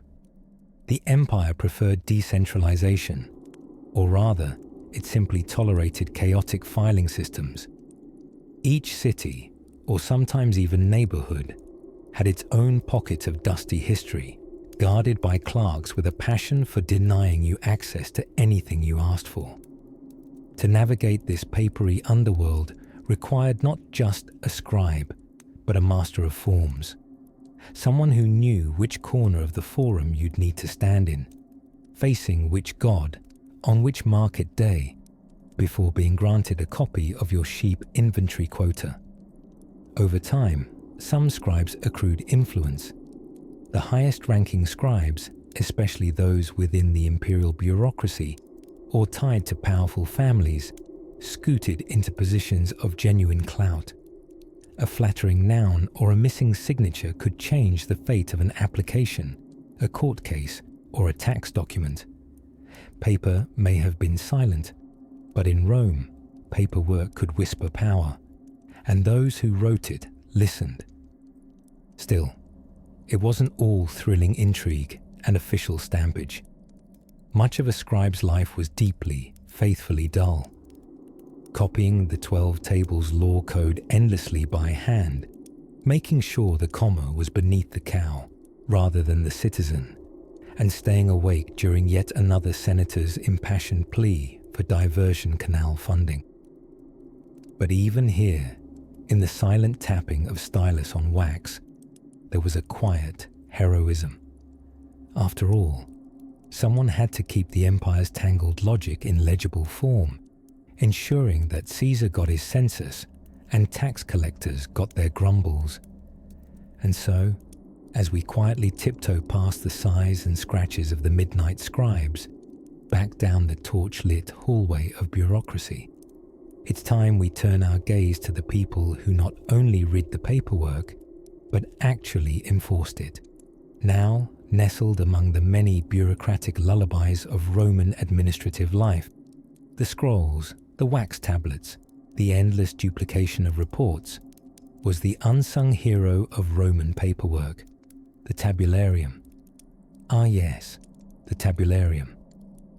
What sounds like a rather exotic undersea mollusk was, in fact, just a big building that played the Roman Empire's most thankless role, Archive Central. Standing proudly, though likely begrudgingly, at the base of the Capitoline Hill, it was Rome's official record office. Imagine a combination of a government filing cabinet, a middle-grade municipal library, and that drawer where lost socks go in hopes of being reunited. Except, instead of socks, it was tax records. Completed around 78 BCE, the tabularium was every bureaucracy dreamscape, if bureaucrats were allowed to dream, which frankly, given the workload, they probably weren't. If being a Roman scribe was the equivalent of being slowly nibbled to sleep by paperwork, the tabularium was where the nibbling turned professional. Its stone halls echoed with the soft shuffle of sandals, the scratch of styluses on wax, and the occasional sleepy muttering of someone trying to remember if they had already filed the census report for the province of Baetica. The Roman state loved its paperwork like a sleep-deprived librarian loves alphabetical order. It was obsessive. Scrolls were meticulously labeled, categorized, rolled, and sometimes even scented. Not for aromatherapy, though a lavender-scented decree on tax grain allotment wouldn't hurt morale, but more for mildew prevention. It turns out, if you're going to store hundreds of thousands of documents under one roof, you might want to ward off mold before it sends your military rosters into the great mushy unknown. The clerks of the tabularium, called scribae, were not your everyday quill pushers. These were lifetime officials, well-trained, and often highly respected, in the way one might respectfully nod at the man who knows all your parking violations. Their job was not to interpret or enforce the law. They simply organized it, with impeccable penmanship, no doubt resembling the calligraphic equivalent of a sigh. They dealt in layers upon layers of record-keeping, senatorial decrees, financial statements, legal proceedings, and civic achievements like built another bathhouse, didn't flood this time. Not everything made it into these archives, of course. To this day, some historians wonder what didn't get filed, love letters hidden amongst tax ledgers, personal notes from Julius Caesar scribbled onto the margins of a land registry, a list of senators who owed late library fees. The construction of the tabularium itself was a bureaucratic flex. It wasn't just some back room filled with limp scrolls and mice with an interest in poetry. No, this was architectural gravitas. Stone arches, vaulted ceilings and long corridors that made you contemplate both the vastness of empire and the metaphysical weight of a 3-year census report. It was designed to last, and last it did. Parts of it were still visible centuries later, lurking underneath the later add-ons of Roman and Renaissance renovators like a very stubborn filing cabinet that refused to be evicted. Within this hallowed yet stupefyingly organized space, one could find inventories of temples, registers of freedmen, and the names of municipal officials from towns so small they had more goats than voters. Everything, somewhere, cross-referenced and indexed, ready to be retrieved at the request of a magistrate or a particularly curious pigeon. Avs, incidentally, were no fan of the tabularium. The stern architecture left precious little perching real estate, and the only papyrus scraps to be stolen were steeped in the gentle aroma of civic taxation. Not even the seagulls were interested. Still, as dusk fell over the dusty stones of the Roman Forum, and the tabularium's windows began to reflect the golden shimmer of a sinking sun, something about the place invited a certain serenity. Here was the whispering paperwork of an empire, each scroll a thread in the empire's great, bureaucratic tapestry. Woven together, they didn't just make records, they made memory. Collective, state-sponsored memory. The sort of memory that never lost your address, especially if it involved back taxes. And somewhere, perhaps down in the dim corners of the archive vaults, a faint snore could be heard. Maybe a junior scribe, lulled into dreams by the rhythmic dullness of property transfers from 2 centuries ago. Now that you've made it through the bureaucratic bowels of Rome's filing cabinet, it's only natural to wonder, who, exactly, had to read all this? Who were the lucky souls charged with summarizing 30 clay tablets worth of donkey census data? We turn now to those half-forgotten interpreters of the empire's paperwork poetry. Imagine a tired Roman clerk hunched over a wooden writing table in a room that smells faintly of ink, beeswax, and warmed goat parchment. The midday sun slinks through a narrow window, illuminating a chaos of scrolls, tablets, and the eternal existential question: where on Jupiter's good marble is that grain shipment receipt? Yes, we are venturing into the scroll-strewn world of Roman archives, the endless, labyrinthine, dusty dreamscape of imperial paperwork. If the Roman Empire was a mighty machine, then this paper-stuffed office was its humming back-end server room. Not glorious, not glamorous, but wildly necessary, like an accountant at a toga party. Now, let's begin with a word. Tabularium. Not to be confused with terrarium, which houses lizards, or aquarium, which houses sadness and goldfish. A tabularium was where Roman officials stored public records, from census documents to legal contracts, tax ledgers to infrastructure blueprints. If it could be written, notarized, copied thrice, and stored in something scrollable, in it went. The most famous tabularium stood at the base of the Capitoline Hill in Rome, and was, perhaps unsurprisingly, very well built. None of that, oops, the roof leaks again, nonsense. Inside were hundreds upon hundreds of wax tablets, rolled papyrus bundles, and parchment sheets. And because filing cabinets weren't exactly a thing yet, everything was labelled and stacked with all the subtle finesse of a scroll Jenga tower. The Romans loved categories, they loved lists. They adored tedium masquerading as order. You weren't just filing birth records. Oh no.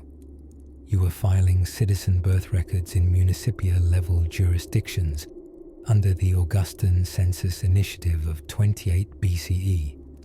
Welcome to the empire, where even boredom had organizational structure. And it wasn't just physical storage. Oh no. The Romans invented, wait for it, professional notaries. Entire careers evolved around drafting, duplicating, and filing documents. These busy scribes, or scribae, were essentially the ancient world's fax machines, but with insomnia and quills.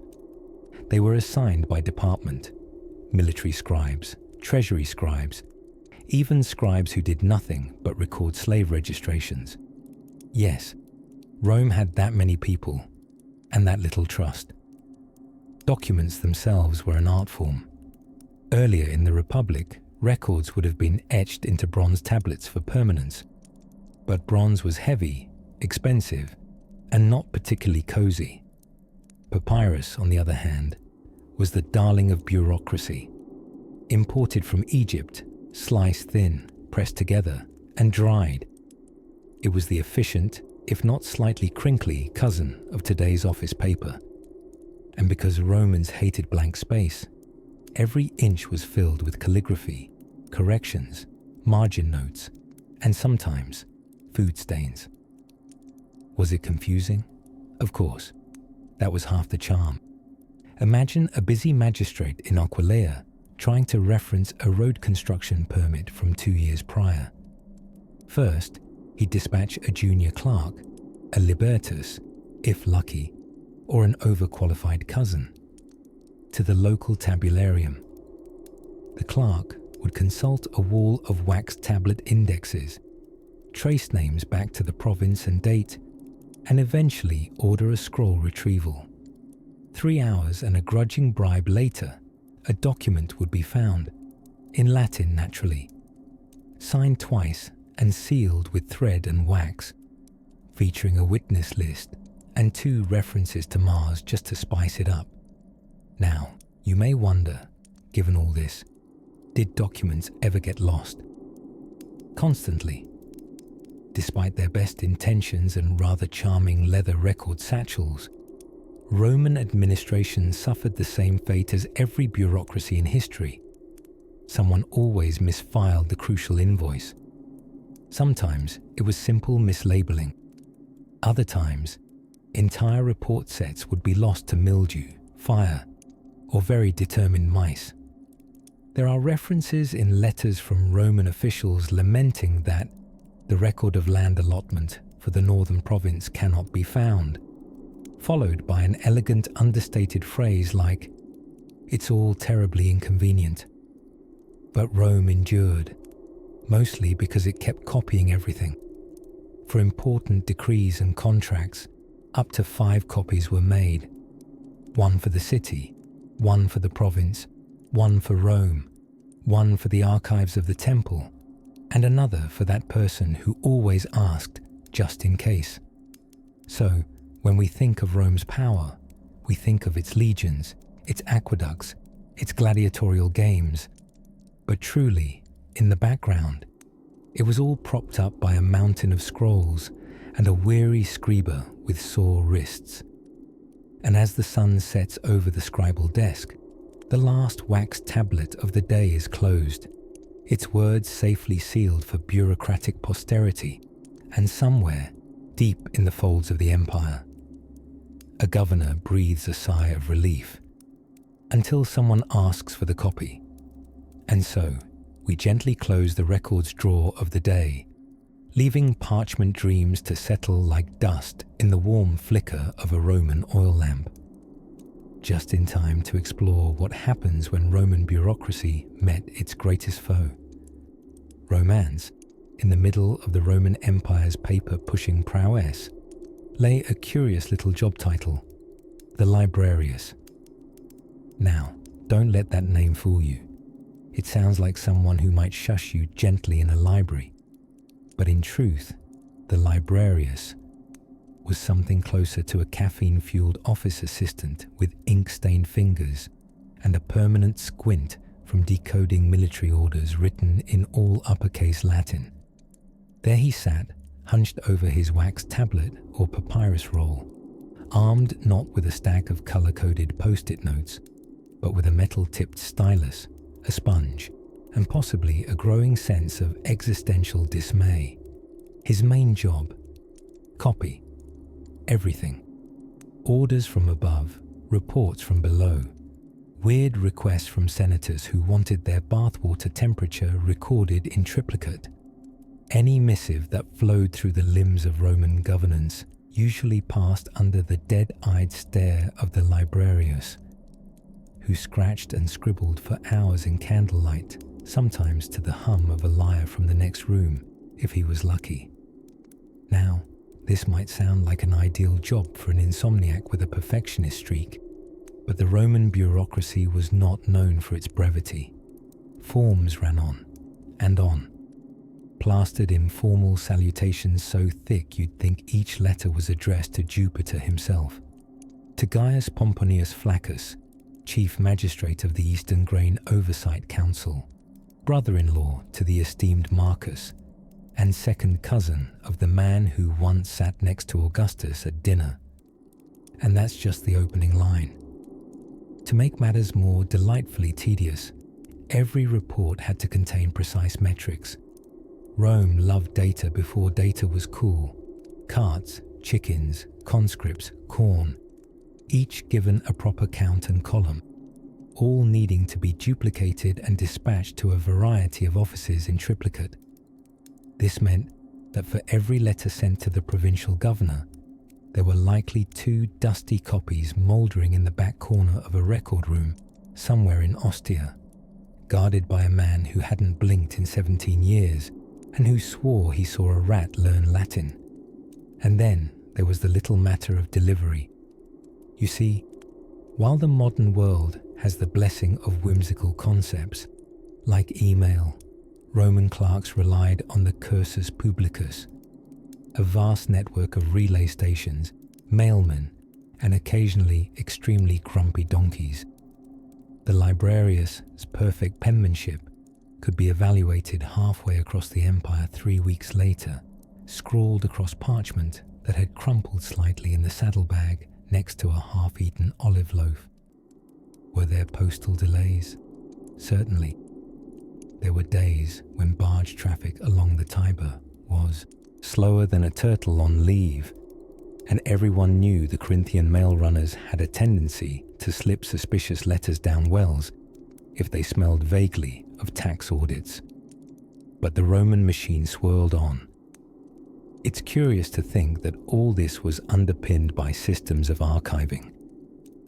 Rome had its own record offices, tabularia, grand buildings filled with stone shelves and walls so silent you could hear a senator calculating his legacy. These were the repositories of stuff nobody ever really wanted to read, but everyone insisted on writing down.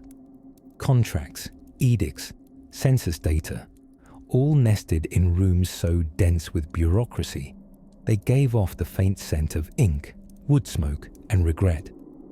Supposedly, some scribes grew sentimental about their work. One retired librarius, according to anecdote, asked that his tombstone include every office title he had ever transcribed. It ran longer than a wine list at a bacchanalia. Another was said to have requested burial with a stylus in each hand, in case the gods needed help assembling divine tax returns. Of course, not everyone appreciated the scribe's efforts. Slouching aristocrats occasionally mocked them for being glorified ink monkeys. But here's a little secret.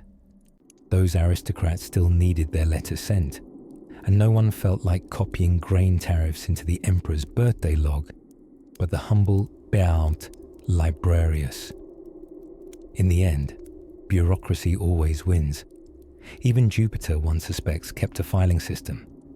And so, while Rome is remembered for its roads and aqueducts, it was also a giant sandal-wearing administrative office, held together, inexplicably, by men in tunics writing things down very, very carefully.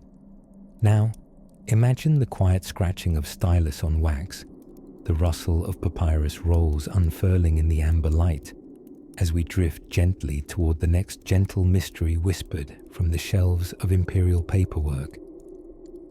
Somewhere in the quieter corners of the Roman Empire, just beyond bathhouse politics and military logistics, there lurked a wholly different type of battlefield, the census taker's parchment. Now, I know what you're thinking. Ah, yes, the violent thrill of spreadsheets on goat vellum. But to the Romans, the census was no mere tally of warm bodies.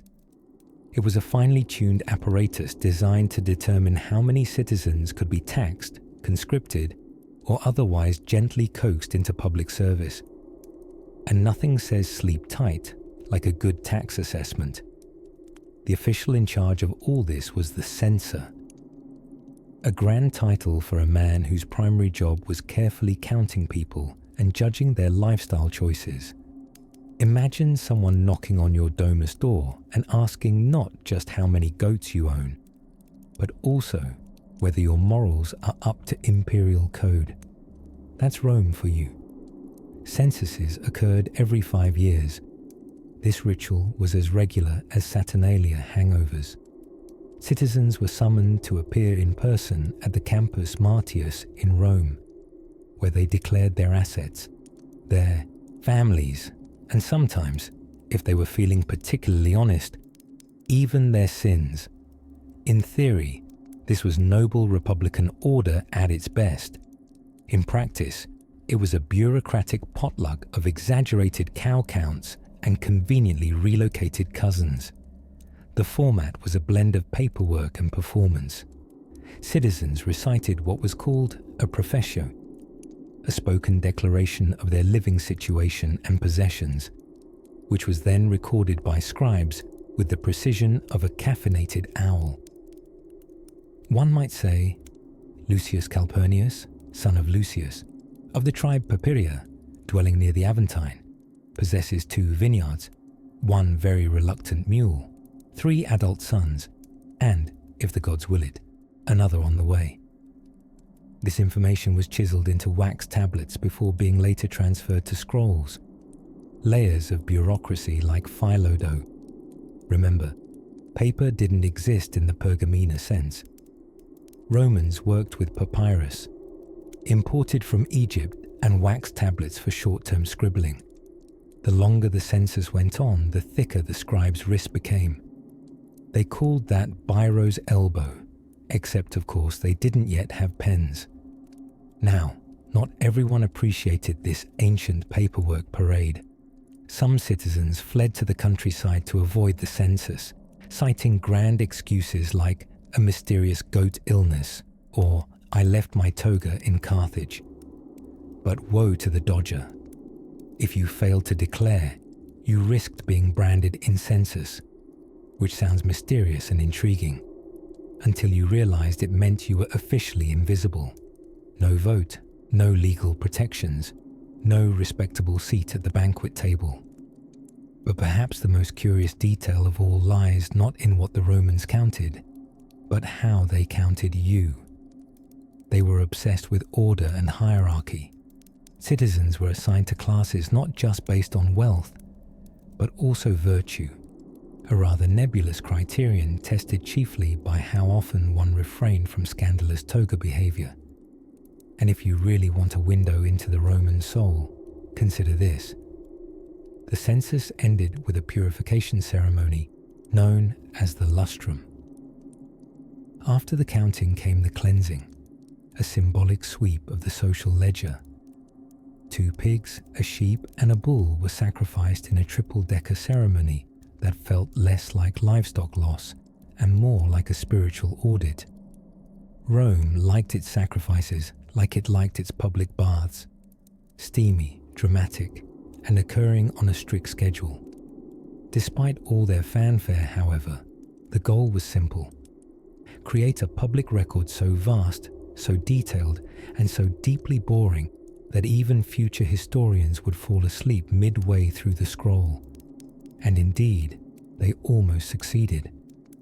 As the stars blink softly over the night sky model of the empire, our next tale drifts further into the lore of Roman documentation, into something even slower moving than a census line, the postal service. Because Rome, it seems, was determined not only to record your sheep, but to send someone half a province away to talk about it, somewhere near the dusty ledgers of Roman bureaucracy, parked between the trademarks of dull habit and the slow poetry of parchment. There lived an obscure official known simply as the tabularius. Not to be confused with a gladiator, a centurion, or even the guy who cleaned lion cages at the Colosseum. The tabularius had a job more spine-shiveringly tepid. He kept the records. Now, keeping the records in ancient Rome didn't mean tapping a few keys or uploading a spreadsheet to a cloudy server. No, it meant walking. Yes, walking. To a central office holding an armload of wax tablets the size of disappointing pizzas. Sometimes these tablets were bound together with bits of twine and optimism. Occasionally, they smelled of goat. The tabularius would then spend an afternoon squinting and scratching at the wax like a sleepy badger with a stylus. His handwriting, absolutely illegible. Roman bureaucracy thrived, ironically, on this ambiguity. If no one could decipher the documents, no one could challenge them. It was the perfect paper shield. The archival system, if it can be called that without causing a ghostly librarian to faint, lived in the tabularium, a grand stony document repository in Rome, stacked with shelves taller than a disgruntled Gaul. Roman senators imagined the tabularium as a sort of ivory tower for state memory. In reality, it was more like a granite shoebox for all the empire's overdue homework. And oh, the files. There were records of everything. Land ownership tied in knots of legal jargon. Grain distributions annotated with so many abbreviations you'd think the wax tablets were texting each other. Military orders, tax receipts, census rolls with suspiciously rounded populations. One census claimed there were precisely 873,000 adult male citizens in Rome, not 872,999, not 873,001. Now, either one particularly fussy scribe counted every single head and then took personal credit for it, or someone made a very firm guess and went to lunch. But let's not speak too ill of the scribes. They were the quiet backbone of Roman red tape. These poor souls, trained in the fine art of monosyllabic Latin and wrist endurance, spend most of their adult lives transcribing other people's problems. Divorce decrees, inheritance disputes, boundary tiffs between neighbors convinced their olive trees extended 2 feet too far west. It's a little-known fact that the Latin phrase for "I respectfully disagree" was actually just legally coded for "We are going to need 3 more witnesses and 6 more scrolls." And when something needed to be extra official, imposing even, the documents were not written on wax, but carefully inked onto parchment or papyrus, folded in solemn legal fashion, and sealed with a gob of red wax stamped with a signet ring. A not-so-subtle way of saying, yes, this is bureaucratic drama, and yes, it deserves accessories. Once sealed, the documents had to make their way through Roman courier, routes, carried in leather satchels by messengers called tabellari, who were halfway between postal workers and highly underappreciated marathoners. These guys actually ran, to surrounding cities carrying scrolls curled tighter than Nero's favorite harpstring. They were swift, stoic, and avoided public baths for fear of soggy dispatches. And did anyone thank them? Not really. Perhaps once in a while, if the governor had just received a particularly tasty tax report, he might nod in their general direction. But mostly, the messengers were invisible, like administrative cupids in Caligay sandals, fluttering endlessly across the empire with scrolls instead of arrows. But bureaucracy, while tedious, gave Rome a strange kind of eternal pulse. The slow rhythm of ink, wax, and seal was the heartbeat of this unruly machine of empires. It was a world where battles were fought not only with swords, but with stamps, and where one's destiny might pivot on the misplacement of a single wax tablet, perhaps accidentally used as a cheese plate at a banquet in Gaul. So, as we close today's dusty scroll, and the scribes rest their tired wrists beside a flickering oil lamp, we find ourselves leaning ever gently toward another corner of Roman administration. A realm not of ink or wax, but of the numbers and weights, the beans and grains, that made markets hum and treasuries sigh. Ah yes, tomorrow, we count everything. The scribes of ancient Rome had many tools at their disposal: styluses, wax tablets, peaky little scrolls. But what they lacked was modern office gossip. You see, a bureaucrat in 96 CE couldn't chuckle about how Gaius from the archives brought leftover garum to lunch again. No, they had to get their drama through memos from the Senate, or by eavesdropping on a heated debate about grain quotas. And yet, despite this catastrophic lack of espresso machines and management retreats, Roman administration thrived, with all the flair of an overcooked lentil. At the heart of this ponderous paperwork was a brilliant yet bonkers piece of infrastructure: the tabularium. Public record keeping at its most majestic. Built under the rule of Sulla in the 1st century BCE, it was essentially Rome's information warehouse. A giant stone filing cabinet that loomed over the forum with the self-importance of an imperial librarian.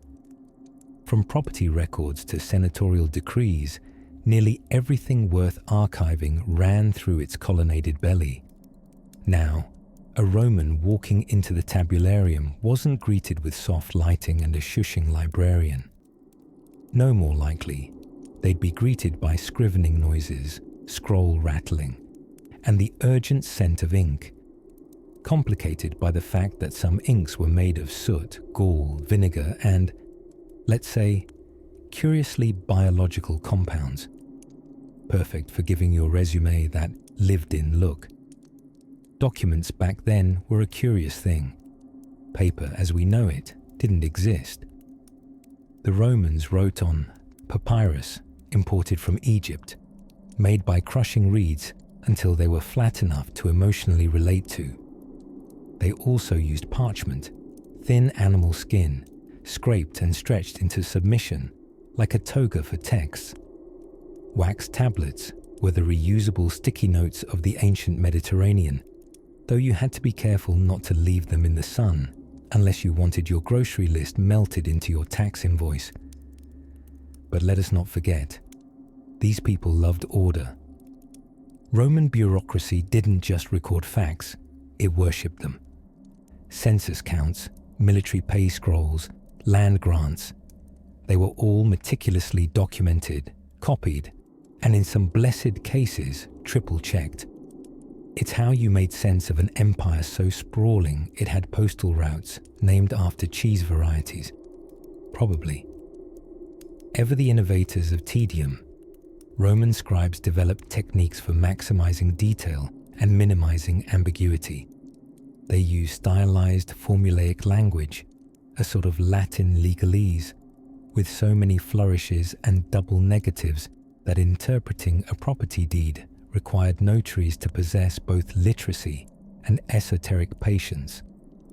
A good notary could spot a forged will at 50 paces and still have time to recite Virgil's Aeneid before lunch. One of the truly staggering things, they copied everything by hand, scroll after scroll, name after name. There were no cruces or backup drives. Instead, Large teams of scribes known as librari worked tirelessly to replicate official records. One misspelling could turn an enslaved person into a senator, or worse, make a senator responsible for municipal sewage.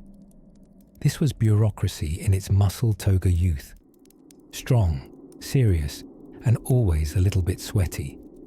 Every scroll bore witness to a civilization that ran not just on military might, but on meticulous documentation.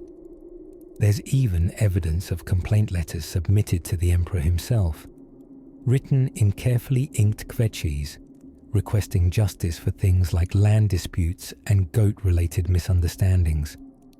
The emperor's secretaries would read these aloud and occasionally reply if the emperor wasn't busy being poisoned or banished. Ink and ambition flowed hand in hand. The act of creating an official record was sacred and secretarial, but humor found a way through.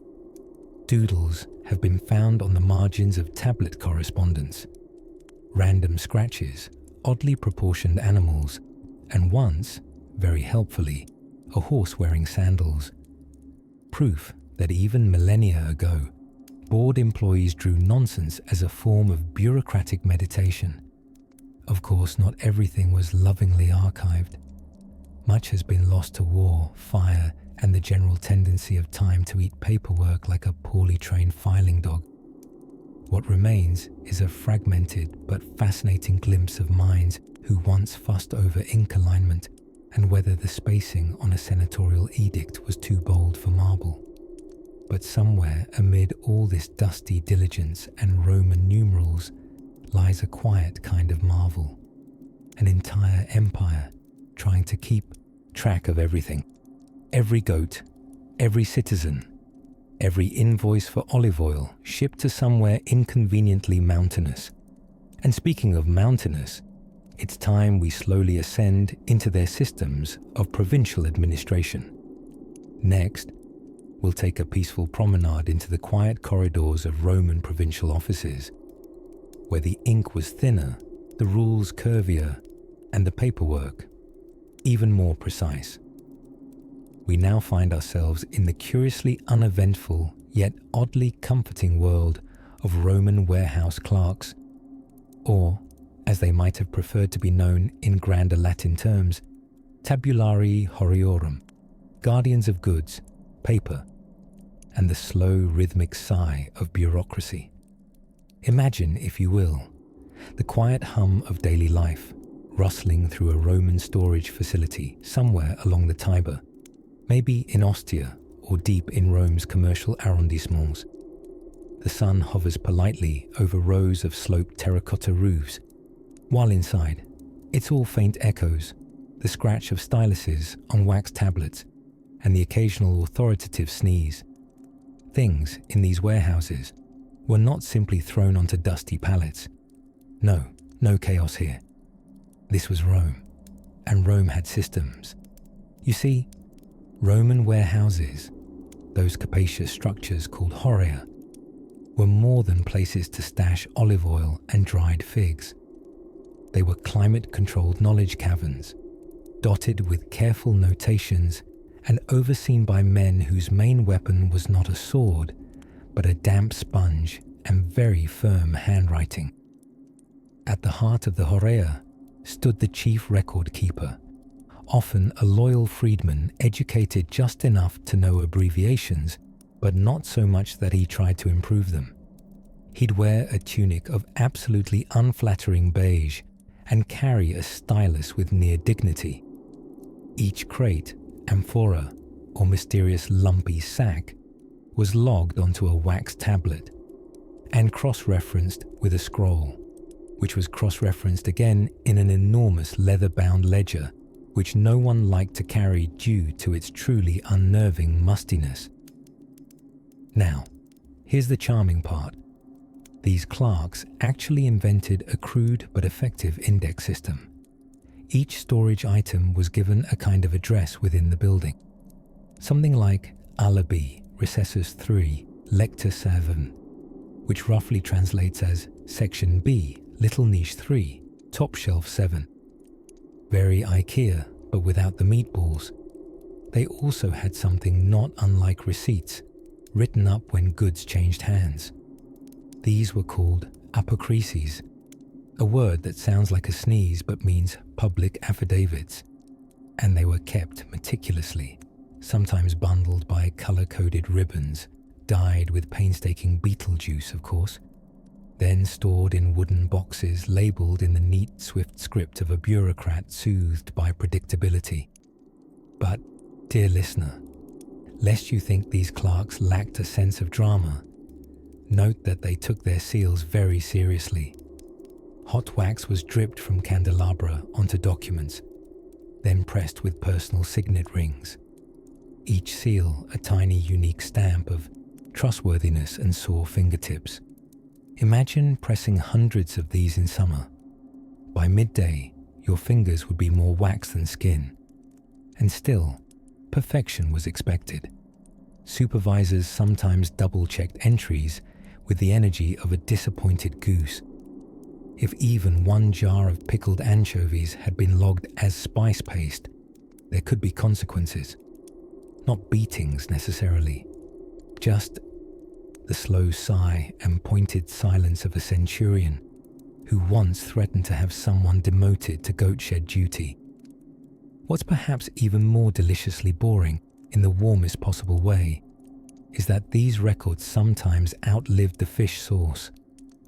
Long after a ship of garum had turned into a pungent memory in the ground, the scroll still recorded its glorious purpose. 12 urns of finest Baetica pressing, deemed acceptable by Clodius Flavius the Younger, who has okay penmanship.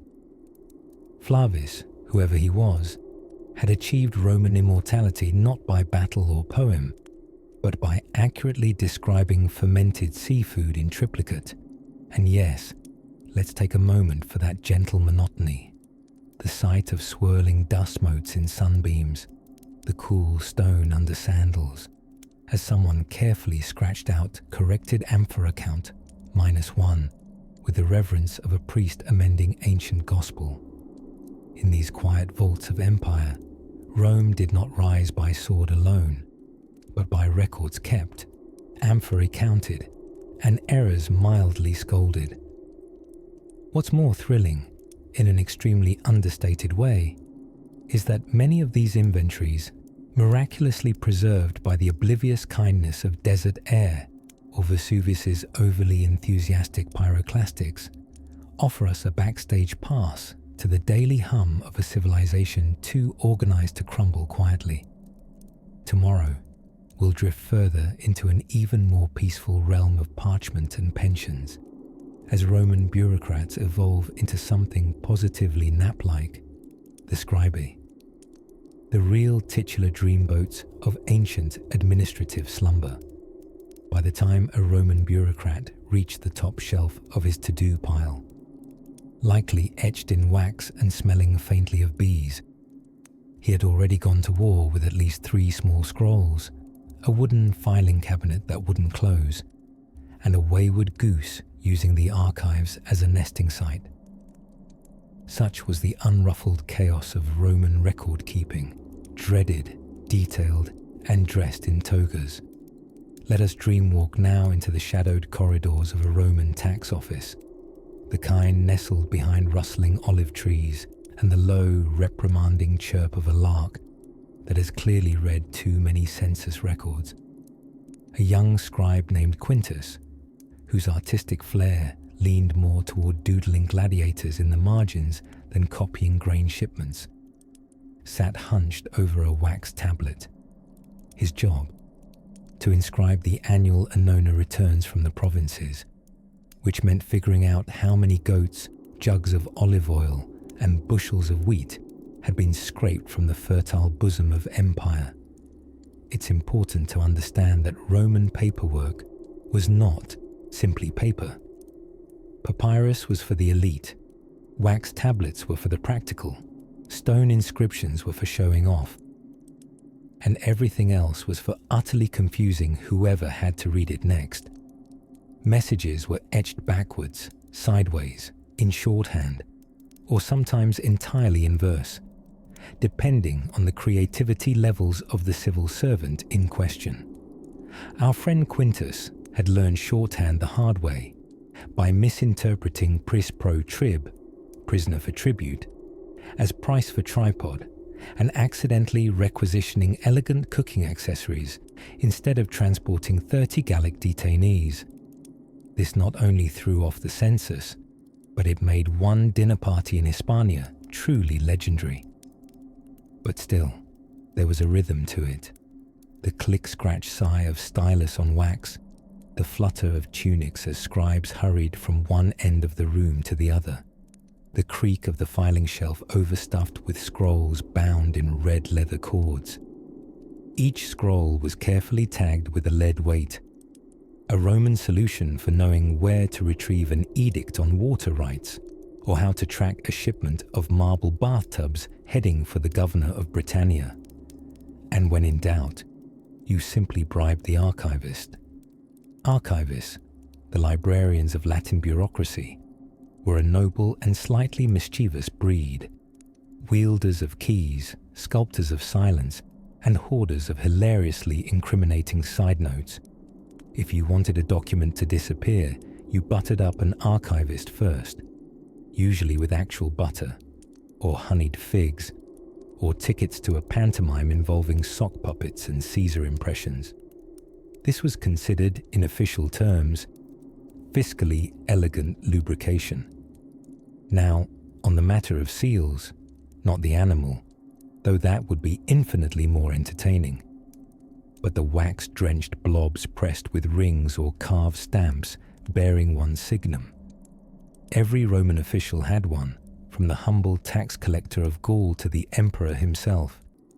Your seal was your identity, your soul, and, most importantly, your chance to avoid signing documents by hand after lunch. If a seal was smudged, inconsistent, or ever so slightly suspicious, the record had to be filed for a full imperial review. This meant a 6-month delay, 3 new scrolls, and at least one messenger who would wear through his sandals carrying replies back and forth. With roads that spanned deserts and mountains, you could die of old age waiting for a seal dispute to settle, which conveniently reduced the need to resolve it at all. Let us briefly consider the humble tabularius, the messenger, whose daily burden included official letters, bribes disguised as fruit baskets, and once, famously, a slightly concussed ferret sent as a diplomatic gift. Poor Marius the postman was known to have memorized whole provinces, wept at the sight of fresh papyrus, and collapsed in euphoric joy upon finding a letter bearing just one word: reciso, cancelled. Of course, amidst all this administrative theatre, there were moments of pure beauty. A census list accidentally turned into a love poem when a scribe copied names like Aurelia and Lucius in perfect meter. A shipping manifest lovingly illustrated with a doodle of a dolphin dragging a barrel. And among the ruins today, archaeologists still find fragments of bureaucratic wax, hardened like fossils of thought, whispering that even in an empire of rules, creativity always slipped through the cracks. And speaking of cracks, one wonders what happened to that goose in the archives, probably promoted by now. Let us float onward, dear listener, out of the crinkled parchment of the realm of scrolls and seals, and into the stately spiraled world of Roman ambition, where even boredom can shimmer like marble in the sun. Few things were more fearsome in ancient Rome than an officious clerk with a stylus and a meticulously sharpened sense of bureaucratic superiority. Legend tells of lions in the Colosseum, scheming senators, and the odd assassination or two. But perhaps the most quietly formidable institution in all the Roman world was the tabularium, the record office. It was nestled solemnly at the base of the Capitoline Hill, a vast and echoing structure built of tufa and travertine, housing what may have been the dullest documents known to humanity. Tax registers, census rolls, civic contracts, invoices from particularly rebellious aqueduct contractors, all lined neatly along endless shelves, like scrolls waiting for someone equally dusty to read them. The clerks, or tabulari, were the uncelebrated paper pushers of empire. Their tools were humble: wax tablets, reed pens, pots of soot-based ink, and patience steeled by years of cataloguing expenses for roads that had already cracked. Every word they inscribed made history, and nearly put that history to sleep at the same time. Picture Marcus, a mid-level scribe in the tabularium, beige of toga and spirit. Each morning, he trudged into the records vault with a sigh audible only to similarly wearied beetles. There, he would sit amidst clay seals and tagged scrolls, rearranging files with such precision that the goddess Minerva herself once considered blessing him with divine boredom, until she, too, nodded off mid-inscription. Roman paperwork wasn't mere administration, it was empire in ink. Every shipment of olive oil logged, every legionnaire's name and boot size recorded, every public urinal accounted for, all added up to a level of clerical thoroughness that could only come from a people who feared chaos slightly more than they feared Gauls. Even contracts were frightfully complicated. Let's say two Romans needed a loan arrangement. They wouldn't just shake hands and grunt. Oh no.